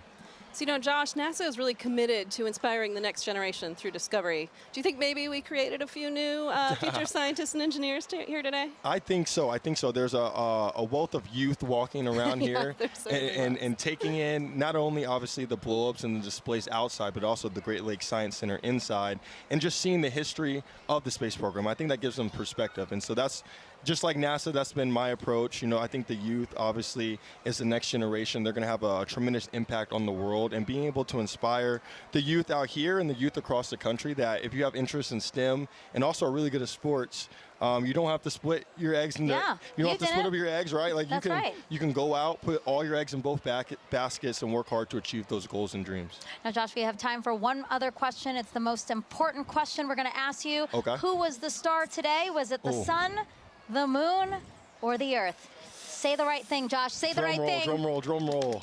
The star of the day was the moon. I gotta go with it. I gotta go with it. I gotta go with the moon. I agree. I do. All right. Well, I appreciate your honesty. Right. I appreciate your honesty, and I really appreciate you being here. Thank you so much, Josh, and it was great to have you here with us. Thank you guys for having me. Thank you. All right. So we talked about this controversial but friendly competition. So actually, we asked you guys to vote. We have the results of that poll right now. Let us bring it up. Whoa! Hey. All right. Congrats, Sarah. Congrats. Thank you. Team Earth, 26%. Team Sun, 26% as well. but Team Moon, 48%. Congrats, Team Moon. Go today. Team Moon. All right, again, thank you to everyone who participated. We were the real winners of today, though, those who got a show. But we're going to send it back over to Indianapolis for another really important interview. Thanks, Megan. We are back here in Indianapolis. It has been an incredible day, and it is not over yet. With me, I have Jake Bleacher, the Chief Exploration Scientist for NASA. Jake, welcome. I could not be happier to be How was that eclipse for you, really quickly? That was amazing. It's getting warm again. I still have my fleece on from when we were in totality. That was incredible. Well, today has been all about the eclipse, all about the sun's light. And I want to pivot a little bit here because you're getting astronauts ready to go back to the moon, live and work there for the first time in 50 years. How the sunlight shines on the moon also very crucial to what we're trying to do there? Yeah, well, just like this eclipse, it's the celestial dance between the sun, the earth, and the moon. And when we go to the moon, we'll actually have instances of eclipses where the Earth will eclipse the sun. Wow. So it's something to think about. But we're really interested in the lighting in the South Pole. Our Artemis 3 mission will land astronauts at the South Pole. And there, because the moon has almost no axial tilt, the sun is always right along the horizon. Wow. And so high peaks have sunlight more than normal amounts of time, and low depressions have almost no sunlight or never see the sun. And so we think there might actually be water trapped there. Incredible. So one thing that we've talked a little bit about on the broadcast is space weather. And space weather is really important to understand, especially when it comes to the safety of our astronauts. Can you describe how the instruments Ursa and Hermes are actually helping keep our astronauts safe? Yeah, Ursa and Hermes are payloads, science instruments that we'll have on our Gateway. Gateway is going to be a station, a research station that orbits the moon, and astronauts can stop there on their way to the surface of the moon. And these payloads, or these science instruments, will be there to basically detect what the solar weather is like, what we call space weather. So that radiation that our astronauts will live in when they're actually there. So understanding your weather is the best way to be prepared for it. Absolutely. Well, you've given us a lot to be excited about. Jake, thank you for being here on this incredible day. I would not have missed it. Well, folks, that is all we have from Indianapolis. Thank you for joining us. It has been a wild ride, pun absolutely intended, and we've had an amazing time. So from all of us here, back to you guys. Thank you, Lauren. I did enjoy your pun. And now back here in Cleveland, we are joined by Jimmy Kenyon, Director of NASA's Glenn Research Center. Thank you for joining us and for hosting us, really. Absolutely. Thanks for having us here. Well, so yeah, Glenn Research Center is right here in Cleveland, Yes. just down the road. The only NASA center in the Midwest, the only one in today's path of totality. Literally everything aligned for us to get a great show here. Absolutely. And it has been such a great show here. You could not have asked for better weather. And it's springtime in the Midwest. That's always a little bit of a debate, but you could not have asked for better weather. What a great outing. We're here with our partners at the Great Lakes Science Center, and which hosts our visitor center, so where the people are. And, Yep. and just a great opportunity to have everybody here and connect them with what we do. Yeah. Yeah, you hosted this wonderful 3-day event here and invited the community and all your visitors in to come and explore and learn a little bit about Glenn. Why was that important to you? It's important, but, well, as you know, having a total solar eclipse pass over your community is, for most people, a once-in-a-lifetime opportunity. But to have a total solar eclipse pass over a NASA community like Right. Cleveland, Right. that's even more rare. But what it does is it creates such a great opportunity to connect people with what we do. Everybody is here paying attention to our planet, paying attention to the moon and the sun and how all of these things work, our solar system and our universe. And that just gives us a great opportunity to say, this is what we do. Right. And connect people with that. And that's, you can't pass that kind of an opportunity up. Right, and speaking of all, like you said, the science, all this discovery that we're enabling today by the eclipse, you know, let's talk more about the science, you know. I know that nothing flies without Glenn. That's what you love to say, Jimmy. That's so right. Can you explain the center's critical role within NASA? At NASA, Glenn, we work on aircraft propulsion, spacecraft propulsion, power for both aircraft and spacecraft, communications. We also work on materials and testing in extreme environments, but our core competencies of power, propulsion, communications. No aircraft and no spacecraft flies without those three things, and they never will. And so NASA Glenn is literally part of virtually every NASA mission. Well, Jimmy, thank you so much. I really appreciate you being here and again hosting us. This was a wonderful event. I know so many people joined us here and really enjoyed it because we were watching, we were looking out at the crowd, Yeah. lots of smiles. So Yeah. really, thank you so much, you and the Great Lakes Science And Center. thank you for being here and being part of this with us and really putting NASA and NASA Glenn on the map here for us. Thank you, Jimmy. you. Thanks Thank so you. much. Have a great day. All right, and a big thank you to our whole team positioned across the path, from our correspondents to our experts and our telescope operators. We couldn't have done it without all of you. And Sarah, as we're taking again this aerial shot of the Great Lakes Science Center, so beautiful. Such a wonderful way to experience my first total solar eclipse, and I hope you had a good time too, because I know this isn't your first total solar eclipse. No, this is my second, but it was really great and special to be able to experience it with you and all the folks here. Yeah, we did notice that people right after, the people were like, whoa, they were trying to get out. There's a lot of really fun events happening in Cleveland, so there's a lot of people in downtown. So I hope that they took some time to look up today and really enjoy what they saw. Yeah, and not only all of the great views that we had, but we also really did some cool science today too. Yeah, really, really cool science. And actually, yeah, let's talk about that. You know, NASA's heliophysics big year isn't over yet. You know, we had the annular eclipse, then we had the solar eclipse, and now talk to us about what's happening in December. Yeah, coming up on Christmas Eve, in fact, Parker Solar Probe will make its closest approach to the sun, 3.9 million miles, which still seems like a long way to me, but apparently that's actually pretty close. Yeah, I can't believe that's happening. Again, just that it's all, we've been saying this all day, aligning. Everything is aligning for us to have a beautiful show. And so, yeah, you know, Sarah, again, thank you so much. You know, we watched this together, race across Mexico to Maine in only an hour and 28 minutes. And again, we have so much more to look forward to. So we hope you all stay with us as we continue studying our sun and how it affects us, from all of us here at NASA, where we make air and space available for everyone. Thank you for watching and enjoy the rest of your day.